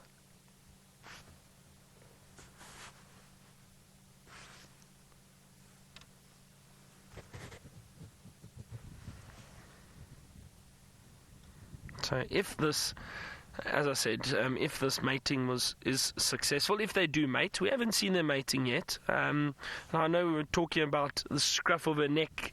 Did it look like he had bitten her? I don't know. This female had a few scars on her neck. That could possibly be from previous mating encounters.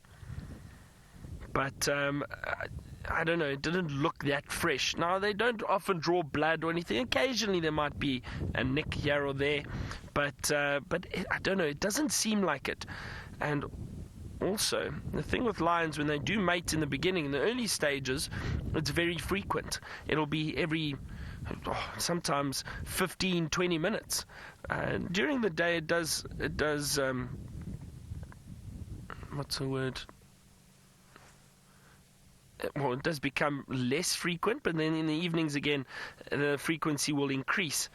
Now, so it does taper off during the course of the day, but then later on it will then get more frequent. And then as the days go on, so by day 3, day 4, day 5, the period between each mating session will become a lot longer,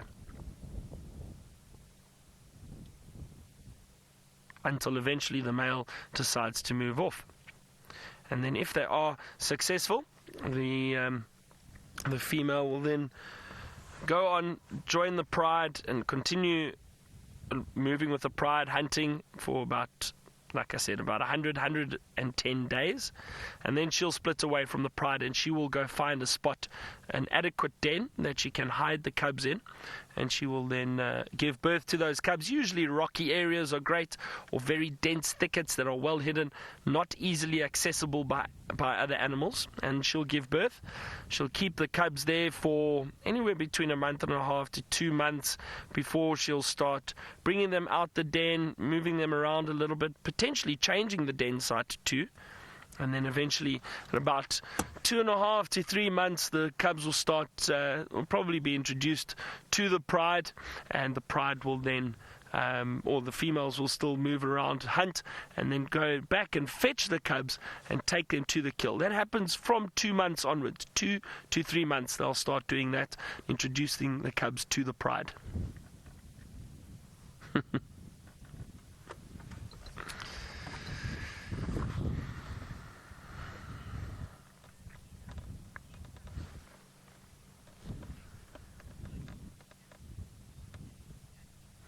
Chatty Meg, you were asking if the females keep coming into heat or into estrus if the mating is not successful, and yes, they will. So they'll come into estrus, and then if they're not successful, they'll come into estrus a lot sooner again.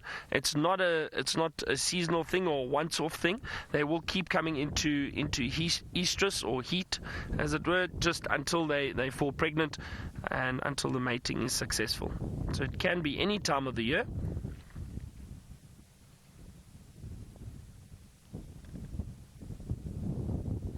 That's why we were discussing what can happen at times if males from other coalitions or another dominant male comes in.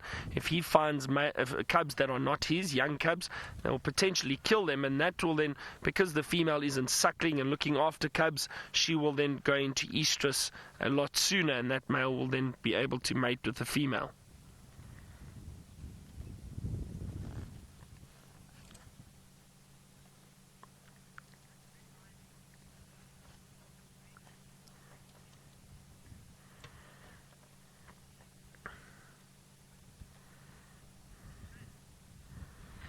Courtney, what happens is if the female is in estrus, if she is ready to mate, the male, it's more their decision to move away from the pride. It's not a case of the pride pushing them out at all. What happens is the female will choose to move away, but it's also probably from pressure of the male being around, and he'll follow and stick with her, but it is usually the female's decision to move away from the pride until the mating is over, and then she'll return to the pride again. They don't get pushed out because they go into estrus.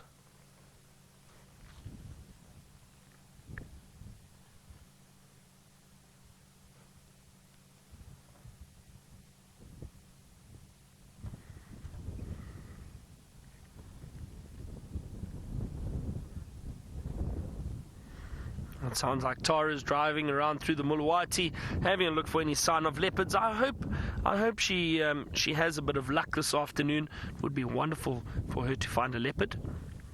We haven't really seen many leopards around the last few days, so hopefully. I'm really happy that we did find these lions, though.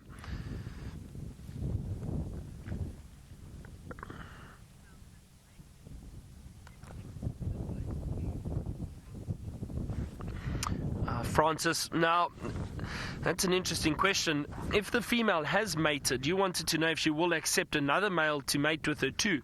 Yes, they will. Now the reason for that is often the females will basically give the males a false sense of security, or a false sense of not security necessarily, but a false sense that they are perhaps the fathers of those cubs. So it's not unusual and not uncommon for the females to mate with a number of males, and by doing so, they will ensure the safety of their young.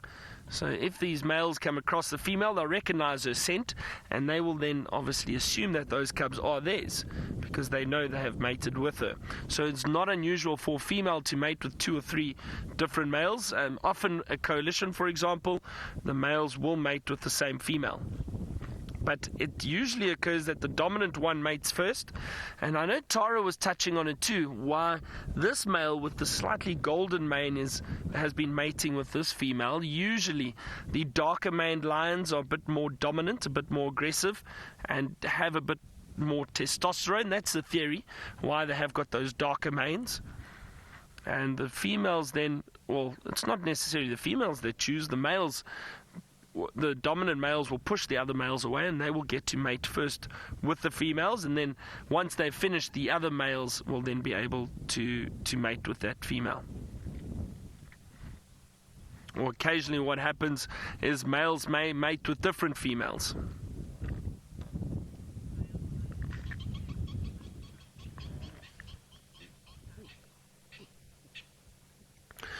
Charles, I'm not sure. I've never heard of males coming in and killing off offspring with from females that they have mated with. I do think that it's the scent that they pick up on from the females that they've mated with. They recognize that scent. We know the Jacobson's organ in the back of the palate is a very sensitive organ, and they can pick up the scent on the females, and I mean it's so sensitive they can tell if the females are in estrus or not. So they'll probably use that to tell if those cubs are potentially theirs. It's a very sensitive organ. It's situated at the back of the palate. But like I say, Charles, I don't know. There might be instances where that has happened before. I'm not sure. I have never seen it though. I've never seen males that have mated with a pride come in and kill their offspring.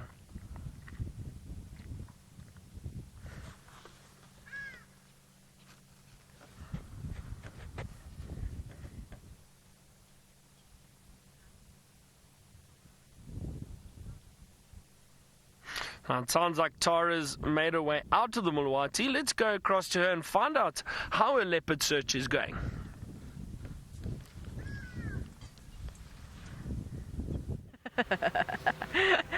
Well, not so good. So we're trying to work out where they left Corsana. I think it was this little bit here. Because the last girl I spoke to, Shanae, she seemed to think he was on the east side of the Mulwati. So the Mulwati is this river line here. So they left the leopard somewhere over that side. But I thought I heard someone say that tracks had crossed over into Little Gary, and I'm just wondering if it was the tracks from Corsana. So I'm just going to go back. We've gone all the way along this riverbed and back again. We haven't seen any tracks, fresh tracks that have crossed. There were some not so fresh leopard tracks further up. So I'm not convinced he's crossed over here, but it might well be that he has crossed over south. So we're just going to check that out. If that's the case, then we shall change tact again and then try somewhere else. Maybe try a dam. Let's see if anything's going to come out to drink, because it is starting to cool down. There is a nice breeze now. You can see a few clouds building. And as it cools down, then you do start to get a little bit more movement from the cats. I am still actually amazed at how far the mating pair of lions has actually gone. I really wasn't expecting them to move as far as they did. But there you go. Just goes to show nature. It's so unpredictable at times. And that is what I love about it.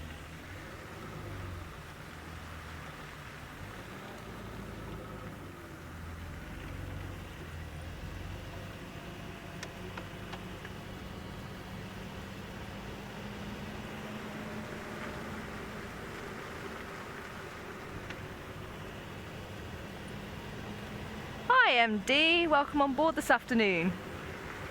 MD asking, does Bergman's rule apply to big cats in Africa? And you're gonna have to remind me. I don't know if I am familiar. I might be familiar, I might just have forgotten it. Fortunately, my grey matter is a little bit rusty. So if you could remind me of what Bergman's rule is, I might be able to tell you.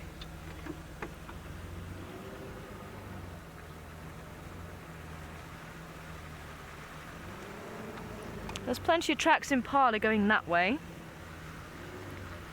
We did see a daker on the other side of the riverbed, not looking too concerned.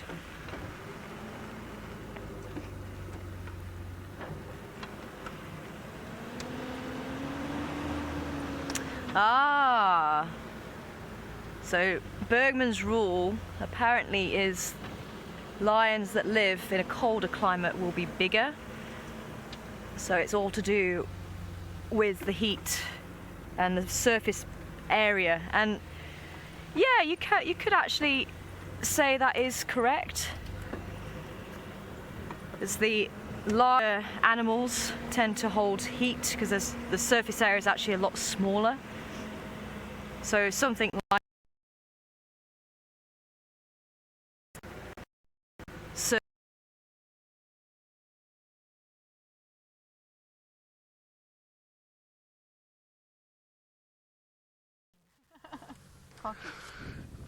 So it sounds like Tara just lost signal there quickly. Are we still sitting with the lions? And it's nice that other guests also managed to get to see these lions too, other vehicles around. As you know, there are a lot of lodges in the area that go on safari, and it's nice that they also get to enjoy the wildlife. We are in contact with them on the radio, and unfortunately we found the lions, so it was it's always nice. I must be honest, it's quite nice when you call things in and you say, oh, stations, we've just located a lion or a leopard. It boosts the ego a little bit.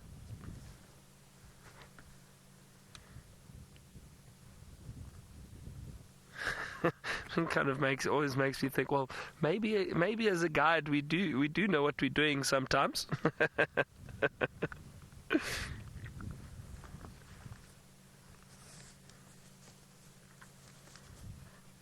I must be honest, I still get a thrill and a lot of excitement from tracking and finding animals, like the other evening when we had tracks of that male lion, just the male, but we hung around the area and eventually we tracked and found the entire Nkuhuma pride, and that was very exciting for me. I really enjoyed that.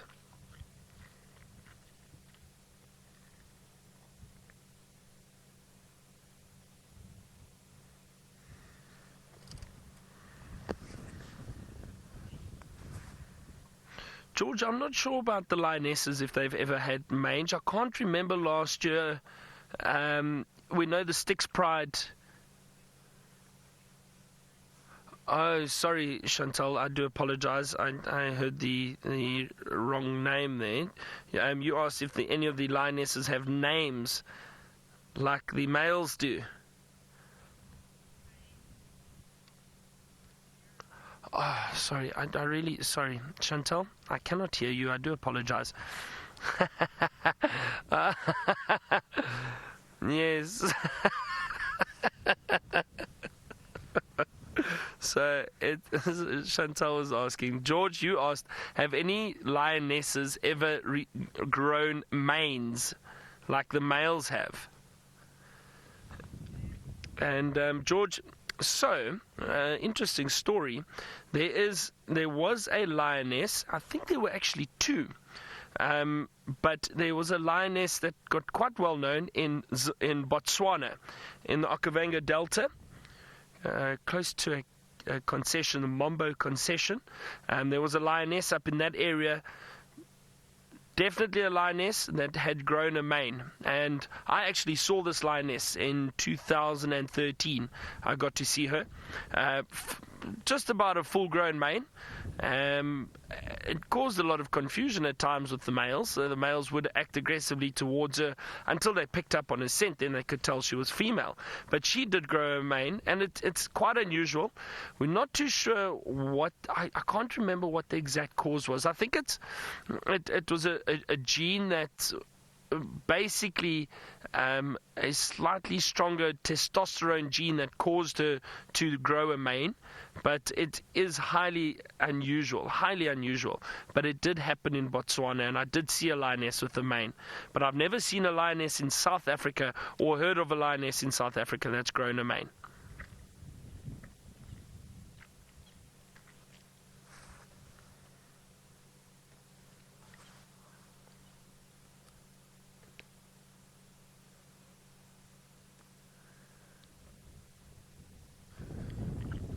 Beautiful golden light on that male now. Now, Tara has been fighting off the gremlins. I think she's got some experience with gremlins from the past, but she's fought them off now. So let's go across to her and see how her afternoon's going.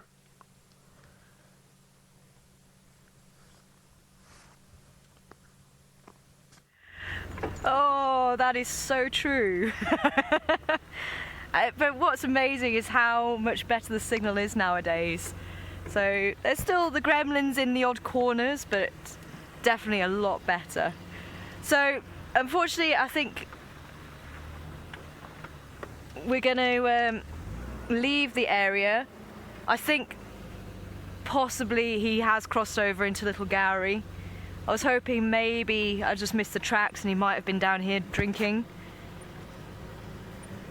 But I think not. So just going back to the Bergman's rule, so I do think it does work for the lions, because lions up in Namibia, where it can get even colder than it is here, the lions do tend to be slightly larger than the lions here, especially in Kruger.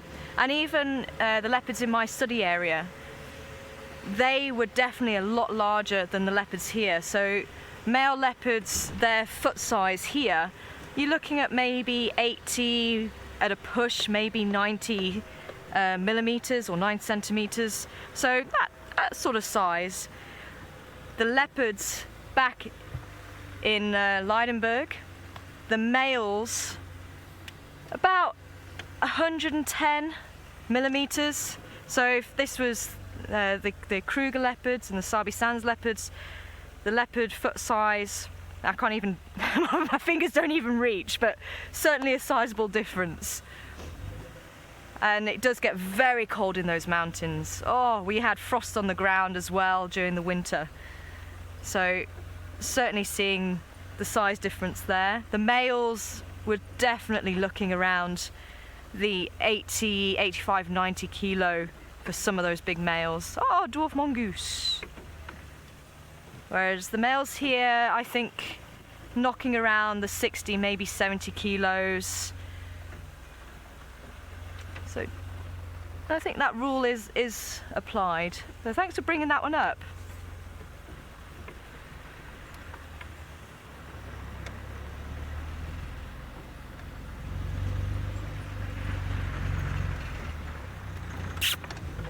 I'm hoping we still have signal. Can you see them through there?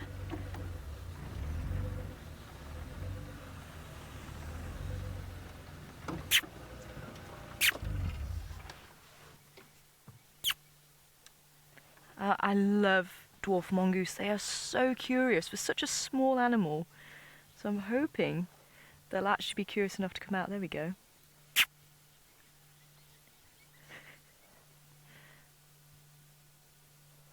I've had dwarf mongoose come right up to the vehicle and investigate. I mean, the size of the vehicle compared to the smallest carnivore in South Africa.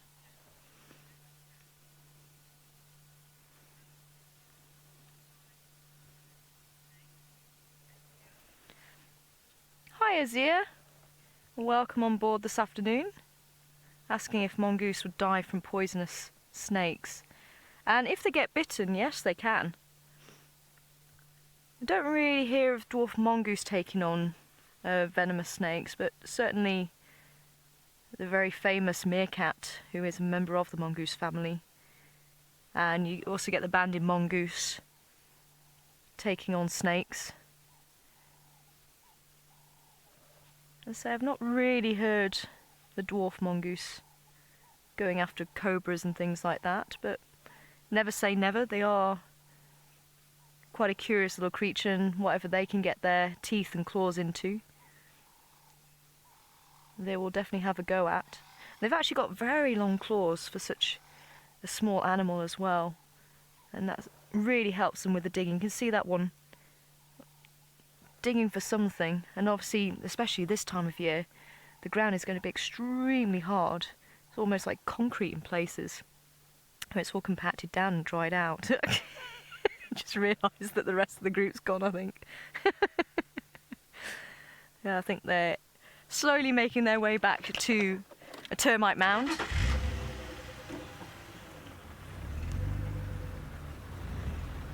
It's picking up any last minute snacks along the way.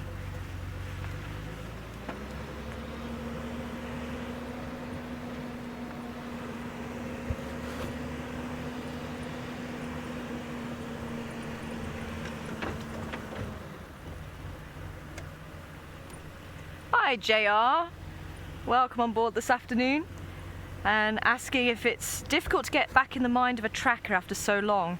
Believe it or not, I have been trying to use my skills back in the UK, which is extremely difficult because you get a lot of dog tracks and walkers and bicycle tracks all over the show, so it's not always easy to find tracks of animals, unfortunately, but the odd one or two have been able to find. But it's getting into the mindset of the animals, and ever since I was 16, I've been working with animals in captivity to begin with, and that was where I really started understanding the subtleties of animal behaviour, and especially with rhino. There is some amazing animal behaviour that I just would never have picked up had I've come straight into being a guide. So I'm really grateful for the days that I had with the captive animals and just learning those, as I say, subtle behaviours. But trying to work out where the animals are likely to go, and actually knowing the area and the favourite pathways of animals really does help. But as I say, sometimes they do have a mind of their own, and sometimes they won't go where you think that they're going to go. So the elephants did pop out roughly where I thought they would, but then you second guess yourself and go, well, maybe even though they're going that way, they might decide that they want to go for water. So you're trying to work in all these factors as well. So it's just trying to get back into the swing of that. And as I say, trying to piece together bits of information from everybody else as well. It's all part and parcel of it. So we're heading up Twin Dams. We're going to go past Chelapan and maybe all the way up to Gowrie Dam. See how Gowrie Dam is doing. I haven't heard anything else about the Voyatella axis.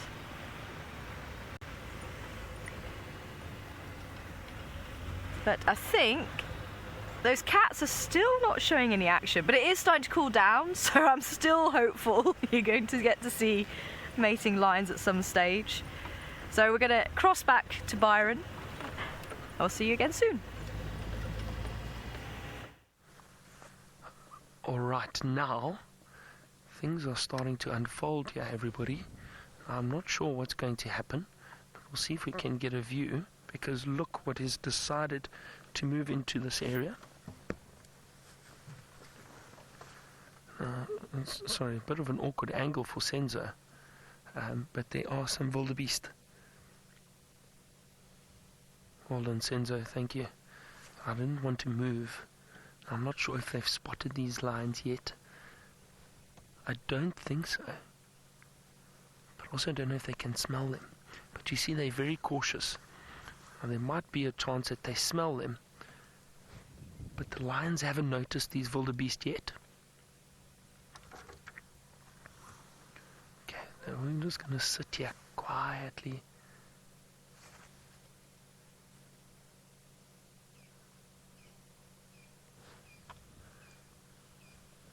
You know what I might do, everyone, is I might drive away.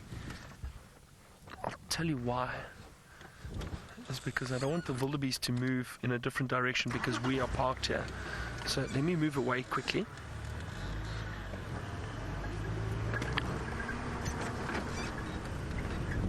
So with me driving away, maybe the wildebeest decide to come back or to come in the direction of the lions. Let's have a look. I'm going to keep my distance here. They're walking straight towards the lions, everyone. This could potentially get quite interesting.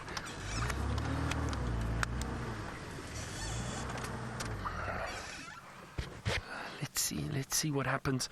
Like I said, I don't want to interfere with something that might happen, these wildebeest could possibly smell the lions and decide to run off. See those two younger wildebeest off to the right? You can see the horns still facing straight up, but inexperienced. And they might move straight towards the lions. But you can see they're very, very cautious.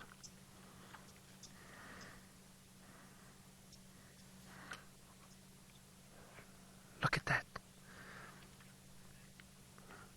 Now look at that now.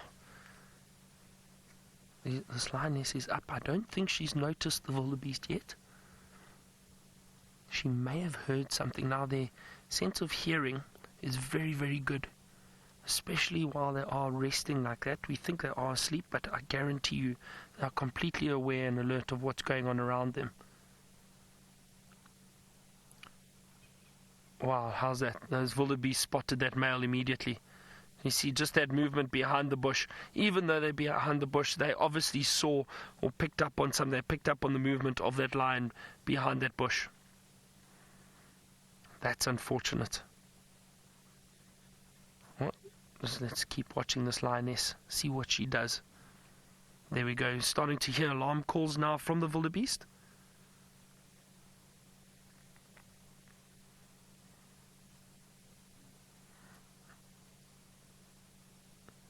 Oh, that is so unfortunate. You could just see them running off.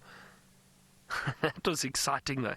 And you see what I'm saying about sitting, spending time with the lions, and you never know. But like I said, being close to water, chances of something walking into these lions are pretty good. But it just shows you how alert all these other animals are. They're always very cautious and very alert, especially when that sounded like an elephant. Especially when approaching water, because they know occasionally predators do hang around water holes, and the animals are vulnerable when they go down to drink. They don't want to be chased into the mud or anything, so they're always very, very careful. It was amazing that they picked up on that male as soon as he lifted his head. They saw him, but they were facing. I'm sure they picked up on his smell, because the wind is blowing kind of in that direction.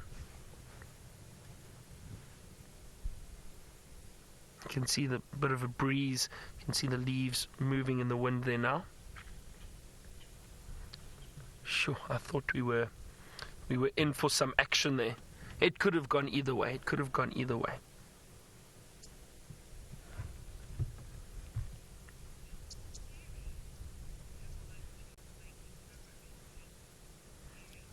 Terry, now I'm not sure. And this lioness looks very hungry. I think I don't think they choose mating over a meal. I think lions are so opportunistic. If there's food, they'll go for food first. I have seen mating pairs of lions often hunt and kill and feed together and then carry on mating. And it looks like this lioness, you can see that just the back part of the stomach sunken in there. That's a clear sign that she is quite hungry. You see that? Just below the hip. He does look a little hungry. Oh, nice stretch. I wonder if she's going to make her way down to have a drink. She could also potentially just change positions and lie down again. We know the lions do that. There we go.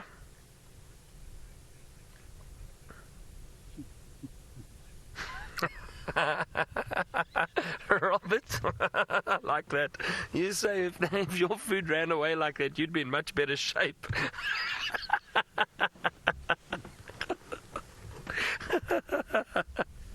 I agree, Robert. Imagine we all had to run after our food. Jeez, we'd all be in seriously good shape. We'd all look like James Hendry. James will be pleased with that little comment, I think. James is very, very fit. James is the wild dog of the Safari Live crew. Senzo has almost fallen off the vehicle. He's laughing so much. It's because James is slender and quite fast, and he's a long-distance runner, old James. So he's definitely the wild dog of the group.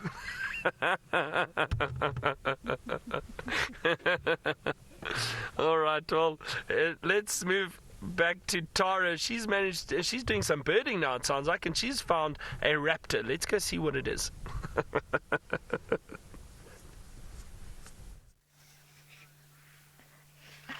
Now, how did he know that? So yes, we have a raptor for you. Again, eagle-eye Craig on the back. I'm definitely appreciating his eyes this afternoon. And you might be able to hear the squirrel giving an alarm call, and the eagle's actually looking at it. So I'm going to throw this one open as well. Why not? Hashtag Safari Live. What bird is this? Can you ID it? You can hear some babblers calling off to the right. There was actually a grey go-away bird going, "Wow!"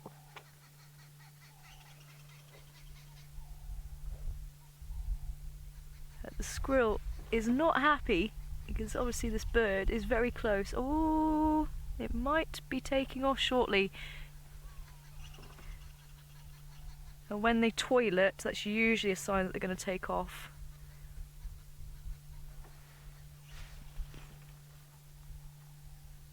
But that crop looks very full.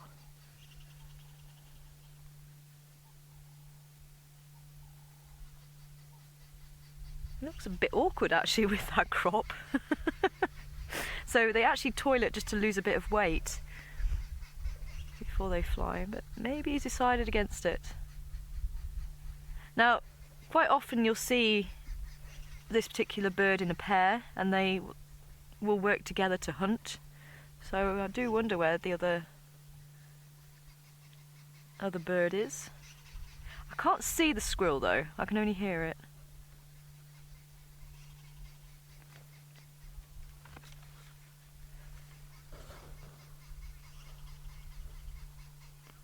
Sphinx saying martial eagle.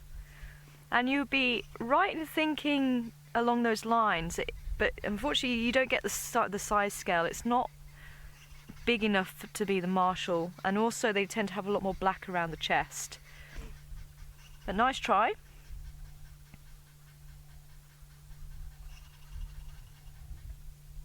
There we go.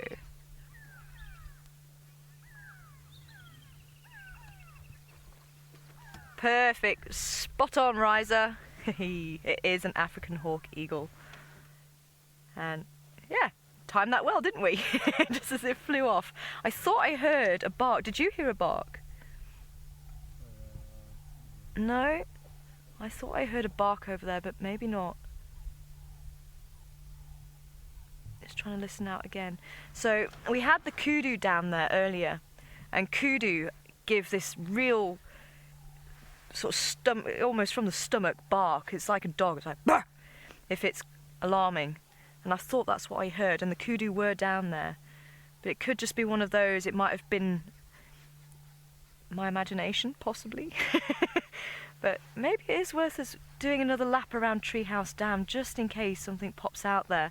We were going to head up to Quarantine and up past Gallagher Shortcut, but as I say, none of my plans have been going well today. So maybe it is worth going around to Treehouse Dam. You never know. Let's try that. The squirrel's gone quiet now because the bird's flown off. And again, the squirrel just giving that alarm call saying, "Hey, I've seen you, you can't sneak up on me. So don't even bother trying." And it's so amazing to me. These animals are so small and yet they've got such a big voice. But again, they can lead you down the garden path, so I don't always listen to them. I had one squirrel was giving an alarm call. It was really going for it. I thought, oh great, there's something around. And it was looking below it. And just below it was a gecko.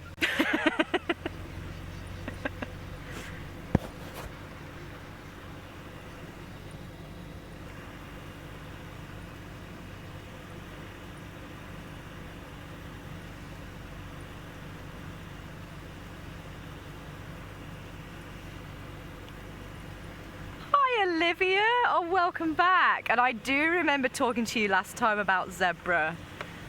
Oh, it's great to hear that you're on board this afternoon. Welcome back. And actually, on that point, some of you might have been on drive with me this morning, and I was talking about zebra, and I had it in my head, the grevies, but I actually called it the Chapmans, so apologies for that. Suddenly realised so I had the image of that zebra. Actually, we'll carry on round. I had the image of that zebra in my head, but as I say, unfortunately, as the age-old adage goes, if you don't use it, you lose it. I mean, I haven't spoken about zebra in a very long time. So you guys also, you didn't correct me. So you're got to keep you on your toes as well. You've got to check up. So yeah, it was the grevies. And actually, we were talking about the subspecies. So I wondered where the extra 10 came in. So I thought it was around the 8 or 9, but apparently it's 10 subspecies. And it's split between 3 species. So you have the plains, you have the grevies, and you have the mountain. And within the plains, that's where the main bulk of the subspecies come from. And apparently there's a maneless zebra, which I've not heard of before. So that's been quite interesting. Okay, well, here's the kudu. They don't seem to be too bothered, so maybe it was my imagination. Wishful thinking.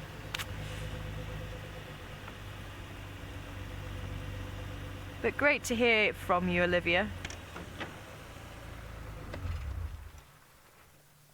Hello, ladies.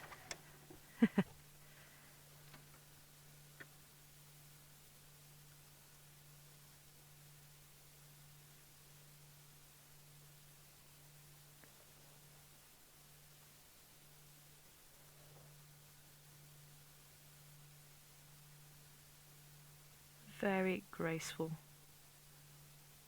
Though she looks a little bit stiff on that front right leg.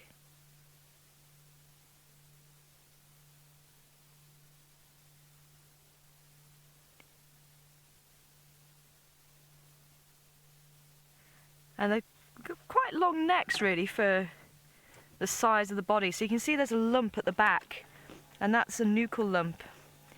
And that will actually help to counterbalance the weight of the head, and especially in the males, you see it's quite a lot larger, and that's to counterbalance the horns. There's nice spiral horns, and they can weigh quite a lot, and sitting on top of the head like that, you're going to have that big muscle at the back to counterbalance it. Same with the rhinos, they have that to counterbalance that huge head. That is very pretty, the sunset. I wonder if we can actually see it through a clearing as we head down towards Treehouse Dam, in the hope of maybe finding some cats this afternoon. Can we see it through there? Not as, I think I must have missed the spectacular part of it, but still absolutely beautiful.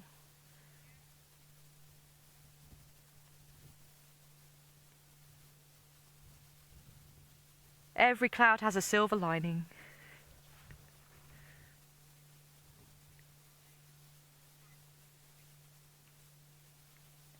Pisces Bobby, it is so beautiful.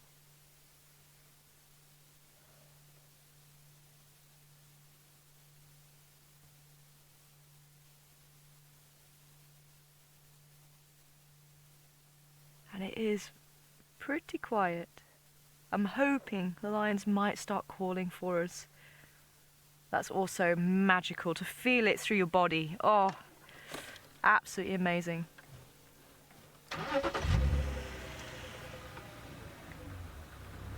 Very, very special.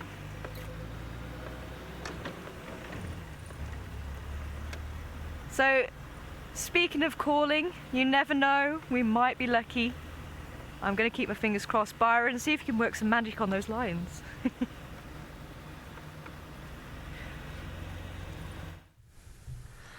Oh, I don't know. These lions seem to be very, very relaxed for the moment. The female changed positions, but lay down again, as you saw earlier. But a lovely view that Senzo had of the clouds. Sorry, Senzo. Senzo is shouting at me. Now a lovely view of those clouds. Beautiful afternoon or early evening.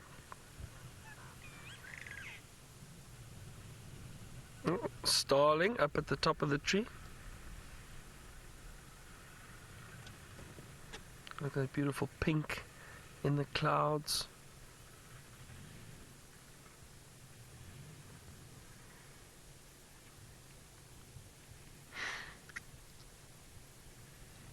I'm torn at the moment. I don't know if we should just move on and see what we can find. I may do that. I may give it another 2 or 3 minutes or 5 minutes. Let's say 5 minutes. I'll give it 5 minutes, see if these lions are going to do anything. If anything, they'll probably move down to the dam to go and drink, and then at least you can all still see it on the dam cam. But we'll have a look. I don't know.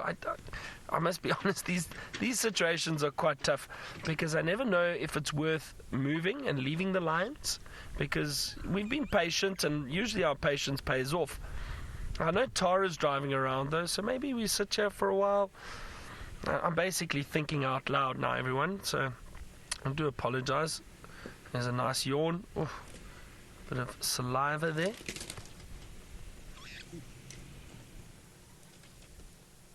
As we know, yawning is a good sign. It's often a sign that they may potentially start waking up and get up and move around. So let's see, because as soon as that lioness starts moving, that male will be up and he'll follow her, without a doubt. So let's see what happens. Maybe you've joined us at the perfect time. Looks like she's getting a bit more active. I think some flies are bothering her over there. That could also cause her to get up and move. See the tail flicking constantly, trying to get the flies off of her.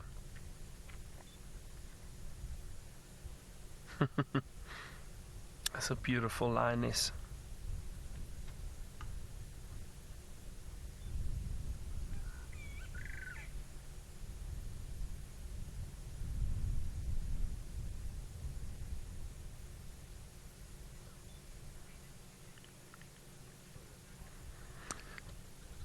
Douglas, as I mentioned earlier, with the lions, when they sleep, they never fully asleep. They do doze off and they do sleep, and I've actually even heard male lions snoring before. I guarantee you, I'm not making it up. I have heard male lions snoring, and even though it is asleep in a state of rest, they are still aware of what's going on around them, because I've seen lions resting or sleeping, and impala run past and they were up in a flash and killed an impala. They definitely still hear what's going on around them, and they'll pick up on the scent or the smell of anything close by. I mean, even these lions, they were resting, and I don't know if they heard the wildebeest. I think they did. They must have heard the wildebeest walking in the distance or behind the tree, because both of them lifted their heads and they looked in that direction. So it's incredible how there's another yawn. That's a good sign. Let's see what happens. Let's see if she decides to get up and move.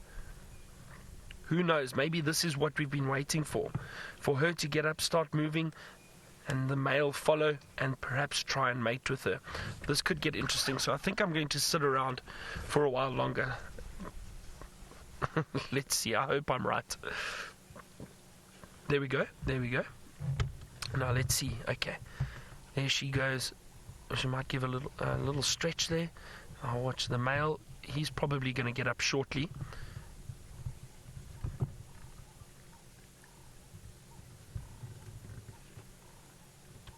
Is he going to move?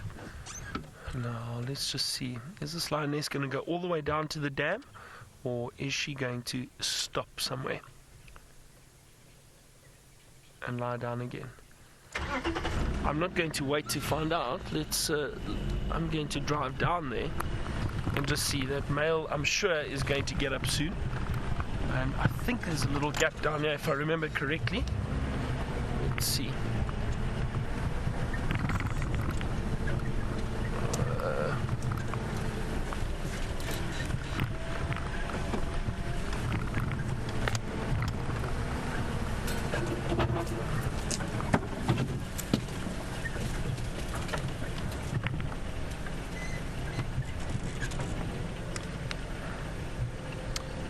Senzo, that lioness is just out there.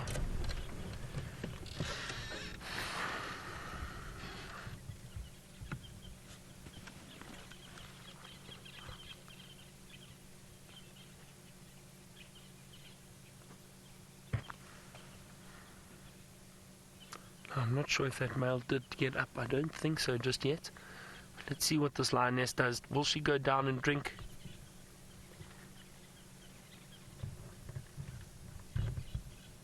Now last night we had the entire pride here. The whole pride were down at the dam at about 12:30, 1 o'clock in the morning. They were down, and then we're not entirely sure which direction they went.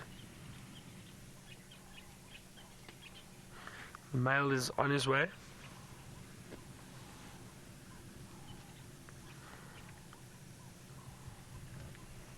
I can't see him now. He's just behind this little bush thicket just off to my right there. There we go. You just saw him move. Now, where is this lioness going? Because I don't think there's water there.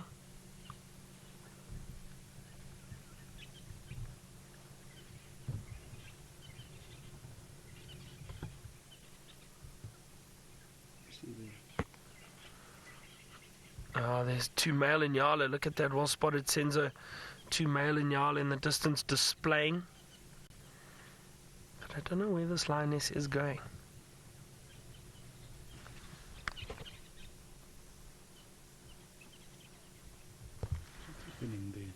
So those male inala are busy displaying at the moment. Look at that inala dance.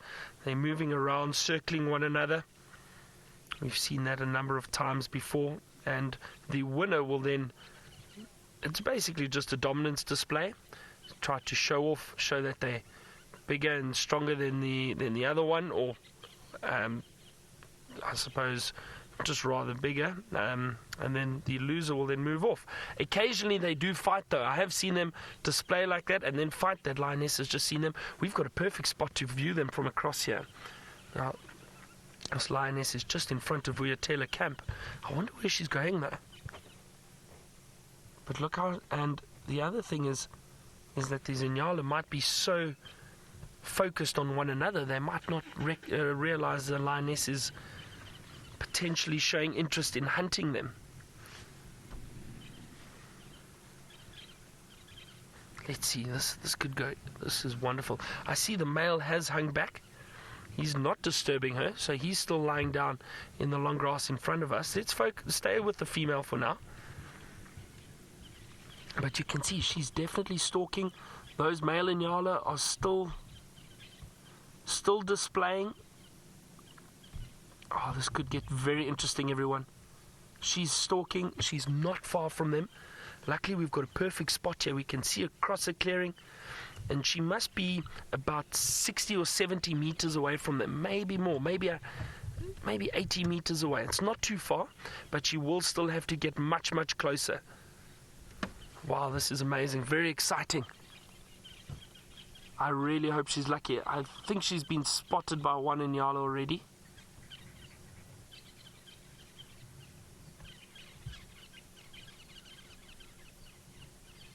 There are 3 male inala there actually.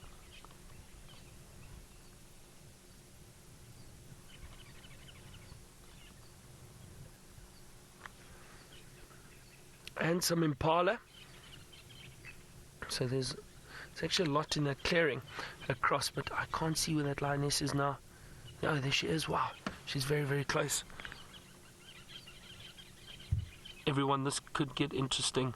She's not too far. Those males are still completely engrossed in one another, focused on each other. Oh, come on. Now, I'm not sure. We never support either predator or prey, but a part of me would like this lioness to get something to eat because she does look a bit hungry. But we will see how it unfolds. Last night we know these lions, well, this lioness doesn't look like she was lucky with the kill. She's sitting down. Now they are patient hunters, but I wonder why she isn't trying to stalk a little bit closer, unless she's decided she might not be able to stalk any closer.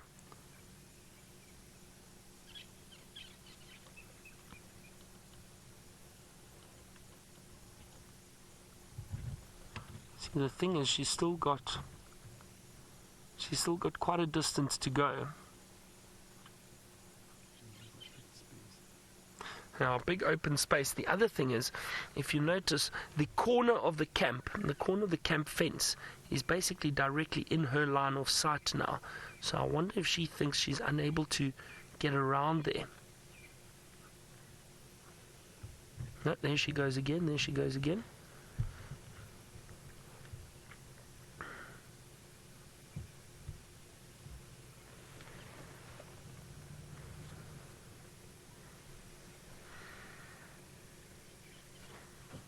See, the other thing is, I wonder,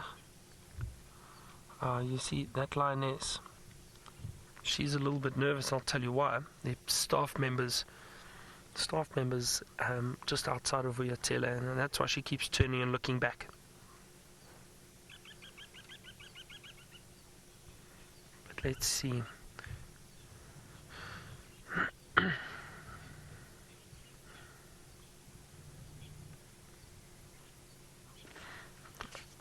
Senzo, I wonder if... Oh, no, do I move or don't I? I'll tell you what, I'm going to move a little bit. If she does get up and start moving again, then I'll stop. But let's just, for now, let me try to get across the dam here quickly.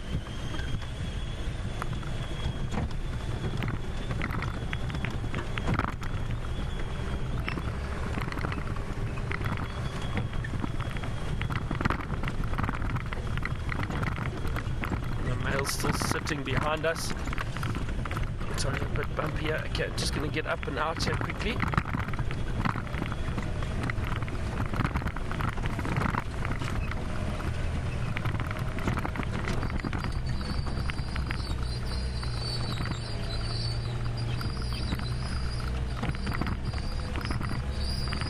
Hello everyone. Some other people are also out on safari at the moment. Now, like I said, we don't want to disturb them in any way, so I'm just going to... For some reason, Wendy's making a little noise now. Not sure what that's from. Doesn't sound very healthy. Let's have a look. Can we still see that lioness? We can. We've got a clear view of her straight ahead. Just to the left a bit, Senzo. Left. There we go. There she is.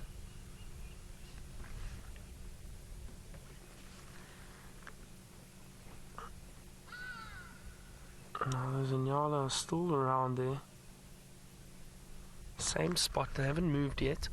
But I think...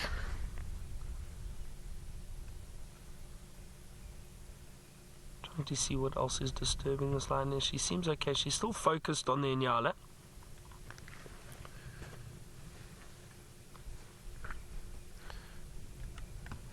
Chantal, would you like to just give me Rashni's question again, please?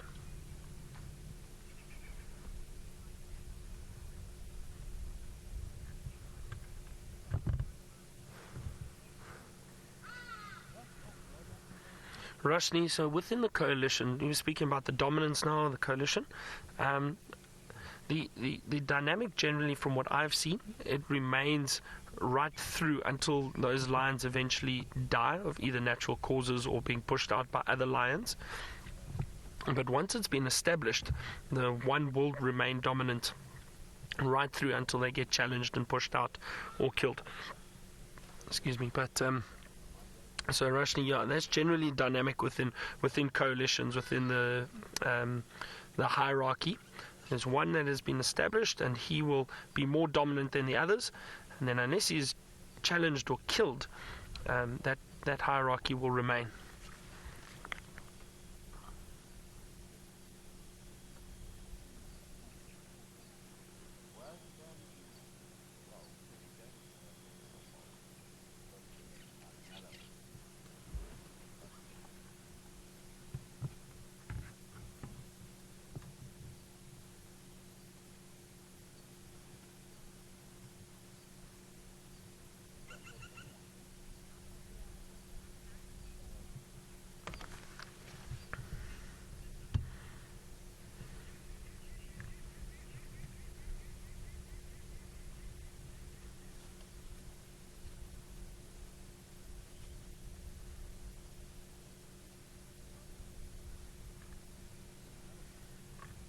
There we go. Let's watch her.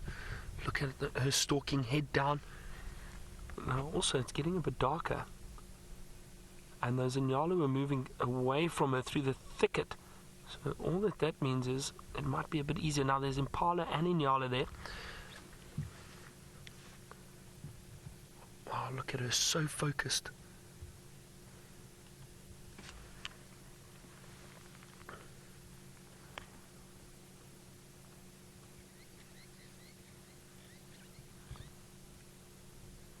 She's closing that gap at the moment. Now this is the section that we said might be a bit tricky, very open, crossing the road.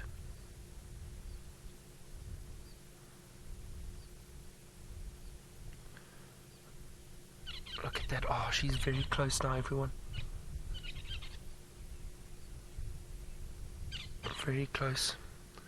You might, in fact... Oh, see how she just dropped? She'll be looking around to see where those other inala moved off to.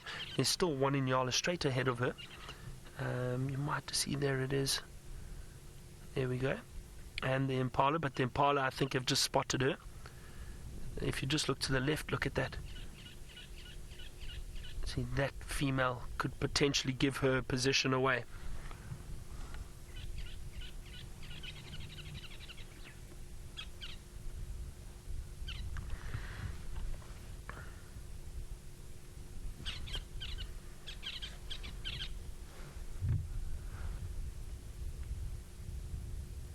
This is quite tense now.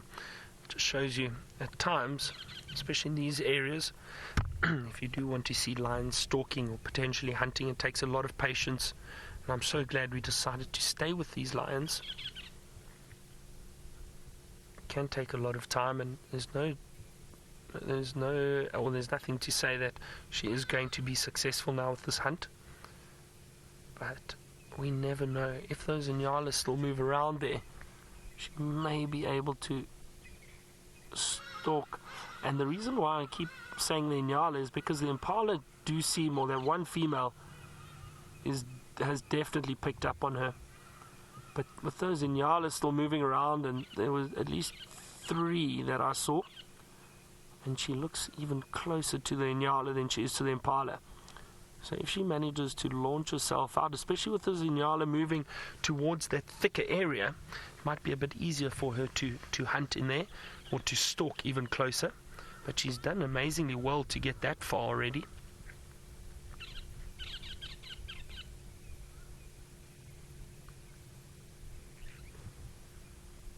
The male hasn't moved, everyone. He's still lying on the other side of the dam. We won't show you him now. We can't really see him from here, but he's still lying on the other side of the dam and waiting patiently.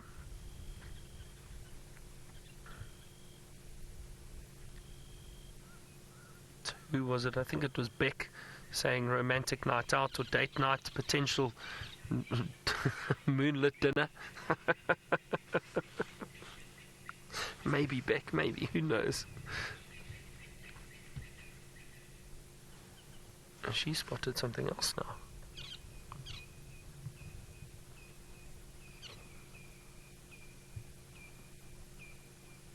Oh, there's an impala behind her, but the impala's seen her too. Now this could give her position away.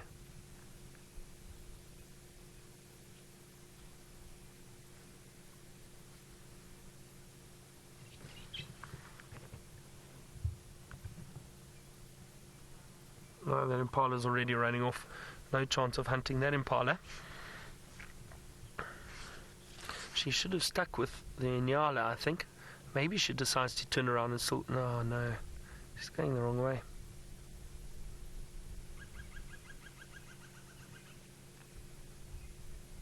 But how amazing is this? Right outside camp.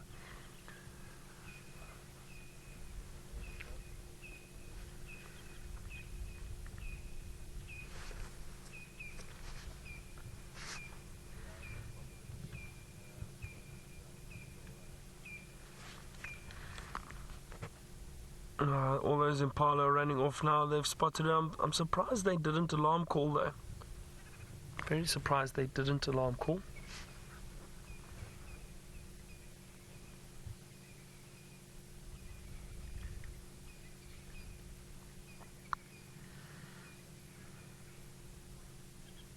All right, well, we'll hang around here a little bit longer and see if there's any change and if she does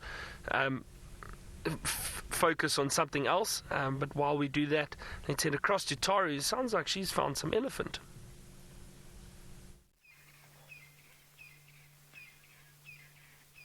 Good afternoon. Welcome back, everybody. Look what we found. We finally found a herd of elephants that aren't on the move rapidly. I did hear just before we went live that deep grumbling, which tends to suggest that they are going to be moving on. I think who seems to be the matriarch is keen to move on, so I think she's going to wait for everybody to catch up. But then moving at quite a leisurely pace.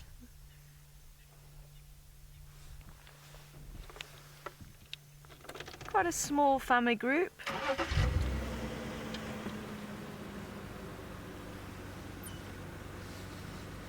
So we're going to see if we can cut round in front of them. We'll see how they go. There's a young bull, I say young bull, sort of teenager, maybe late teens, early 20s. Seems to be a little bit older than what I would expect to be with the family. But they, they'll come back and visit. There we go. Just through there. So he was not too sure about us. And also Mother stood in the middle of the road and just lifted a trunk and had a smell of us as well. I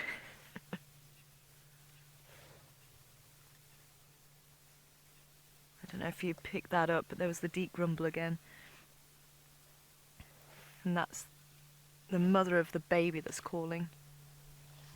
I think she is the matriarch, even though she's slightly smaller than the other two elephants. But elephant society is quite complex, and I think the more we learn about elephants, the more we realise they're quite complex. I don't know if you're going to be able to see the mother and the baby. That might be a little bit clearer. There she is, yeah. We actually had the baby trying to suckle. I think it's trying now, actually. So the matriarch will generally be the female that's got the most experience, but it's almost done as a voting system. So you can get some of the larger herds sort of breaking up when a matriarch dies, and if there's some elephants that think one female should be the matriarch and some elephants think the other female should be a matriarch, you can actually get a split where they'll actually follow the different females. So it's who they actually trust as well, and the matriarch doesn't always make the decisions. She'll suggest things, and it's up to the herd if they want to follow her or not. And it seems to be, as I say, the female at the back, just behind the one that's on your screen, the one with the baby, she seems to be suggesting to move on. But the rest of the herd seem to be quite happy at browsing, so she's trying to make the suggestion, but they're not really taking it on board, so I think that's possibly why they're still milling around here a bit. Now, we're not putting a spotlight on the elephants, because it's not really a good thing to do.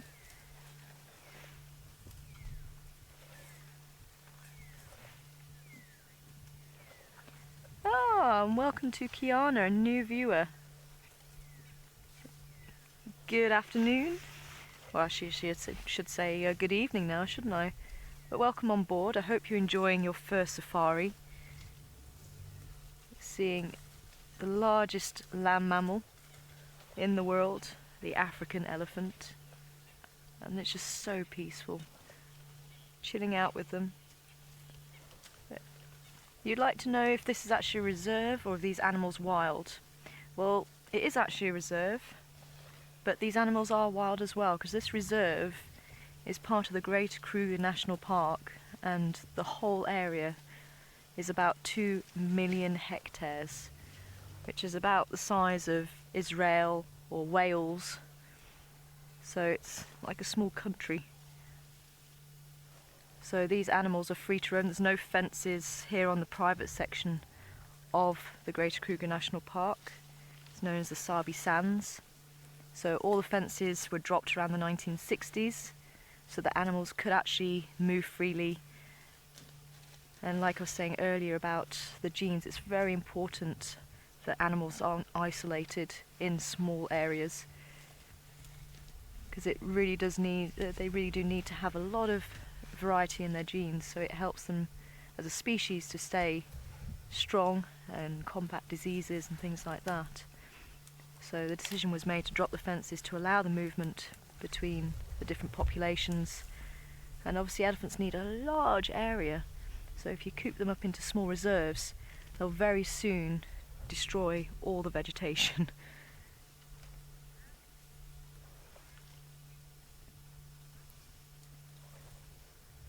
Oh, lovely. So it sounds like Byron's actually managed to get in front of the lioness, so we're going to cross to Byron and get a nice view of the lioness for you. I have indeed. Now this lioness has come out. I drove around quickly. It sounded like that male actually just decided to call, but I wasn't sure because there's a lot of animals around here. And there's also a herd of elephant behind us. So it's all happening here at the moment. The reason why I want to stick with this lioness is because there's, as I said, we're approaching the clearings and I saw a whole herd of wildebeest. There's impala around there. There's a lot of wildlife in this area. And let's see how these elephants react if they see or smell the lion. Now the lion's actually heading straight towards the DRC. So lady's in the final control. I'll let you know when to look out the window. You might just end up seeing a lion. Hold on a second, let me put the spotlight on there for you, Senzo.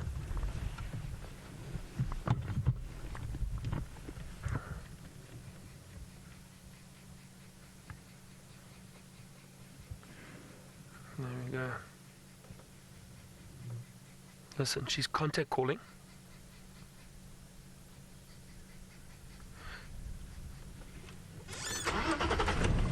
Hold on.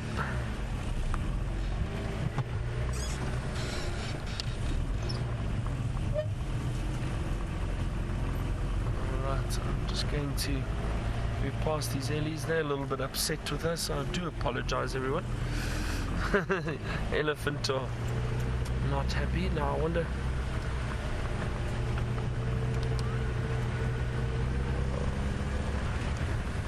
Like I say, she's right outside our camp.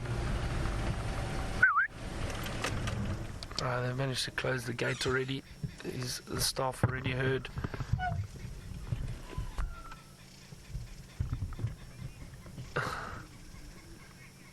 Oh dear, you see some of the staff. It just shows you, everyone, there are some staff gates in that, but some of you wonder how close we get to nature and the wildlife. And this is a great example. This lioness is right outside camp. And guess what, everyone? She's approaching James's tent. It's a pity we didn't have James in the tent. We'll watch him close the flaps as the lioness walks past.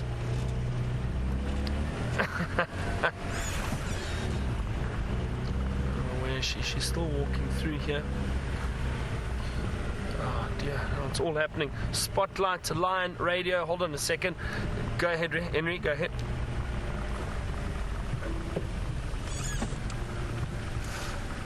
Henry, the lioness has moved. She's basically now at the entrance to the DRC, the research camp. She's still mobile in a westerly direction. The male, we left him at the dam itself.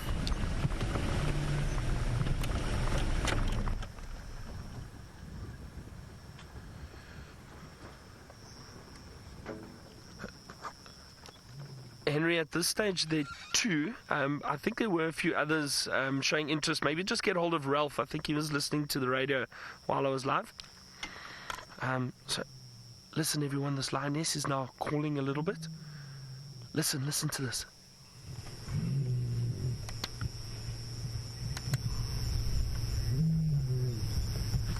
Hold on.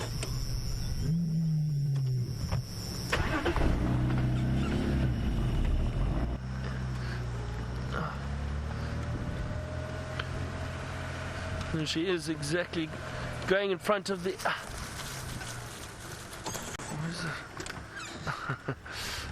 Larica, you asked, how does it feel having a lioness stalking so close to camp? It feels great. It's exciting, I think. Now, we might lose her. She's going down towards a drainage line. Hey, how's this multitasking, everyone? So exciting. She's literally in front of the tent. We may even see the tent shortly. But she's... Okay, listen. I think we're going to hear her. Where did she go now?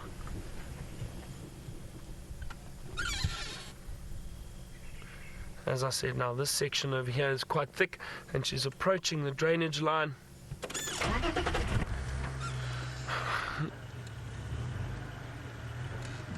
And I wouldn't be surprised if this lioness meets up with the rest of the pride later.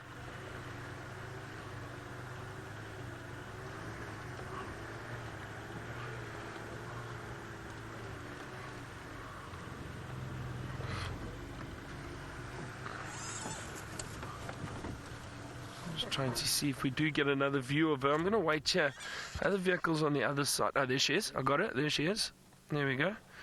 Just as I thought, moving down through the drainage line. Just... It sounds like that male is calling down at the dam. I can hear him calling at the moment. What an and I'm sure some of you can see that male lion on the dam cam. You can probably hear him clearly. Isn't this wonderful? Isn't this amazing? What a great afternoon. Saw quite a lot, and to spend time with his lions. We're going to be closing off shortly.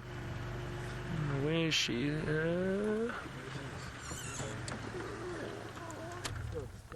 Scrubby was close.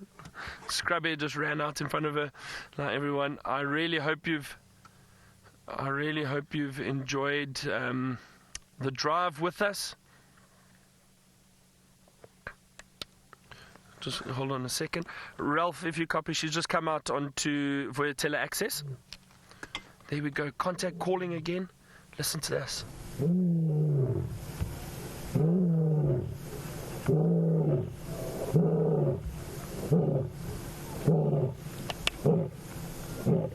The lion will do that because she wants to try to find the rest of the...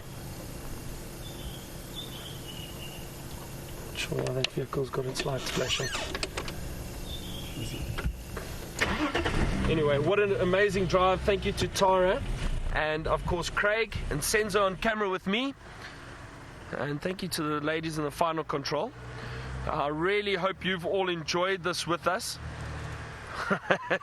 It's amazing. How exciting is this? And that lion is moving towards that other car. I'm going to just give them some space so they can maybe get a view. We'll see you all tomorrow morning for our sunrise safari. Thank you, everyone. Good night and goodbye.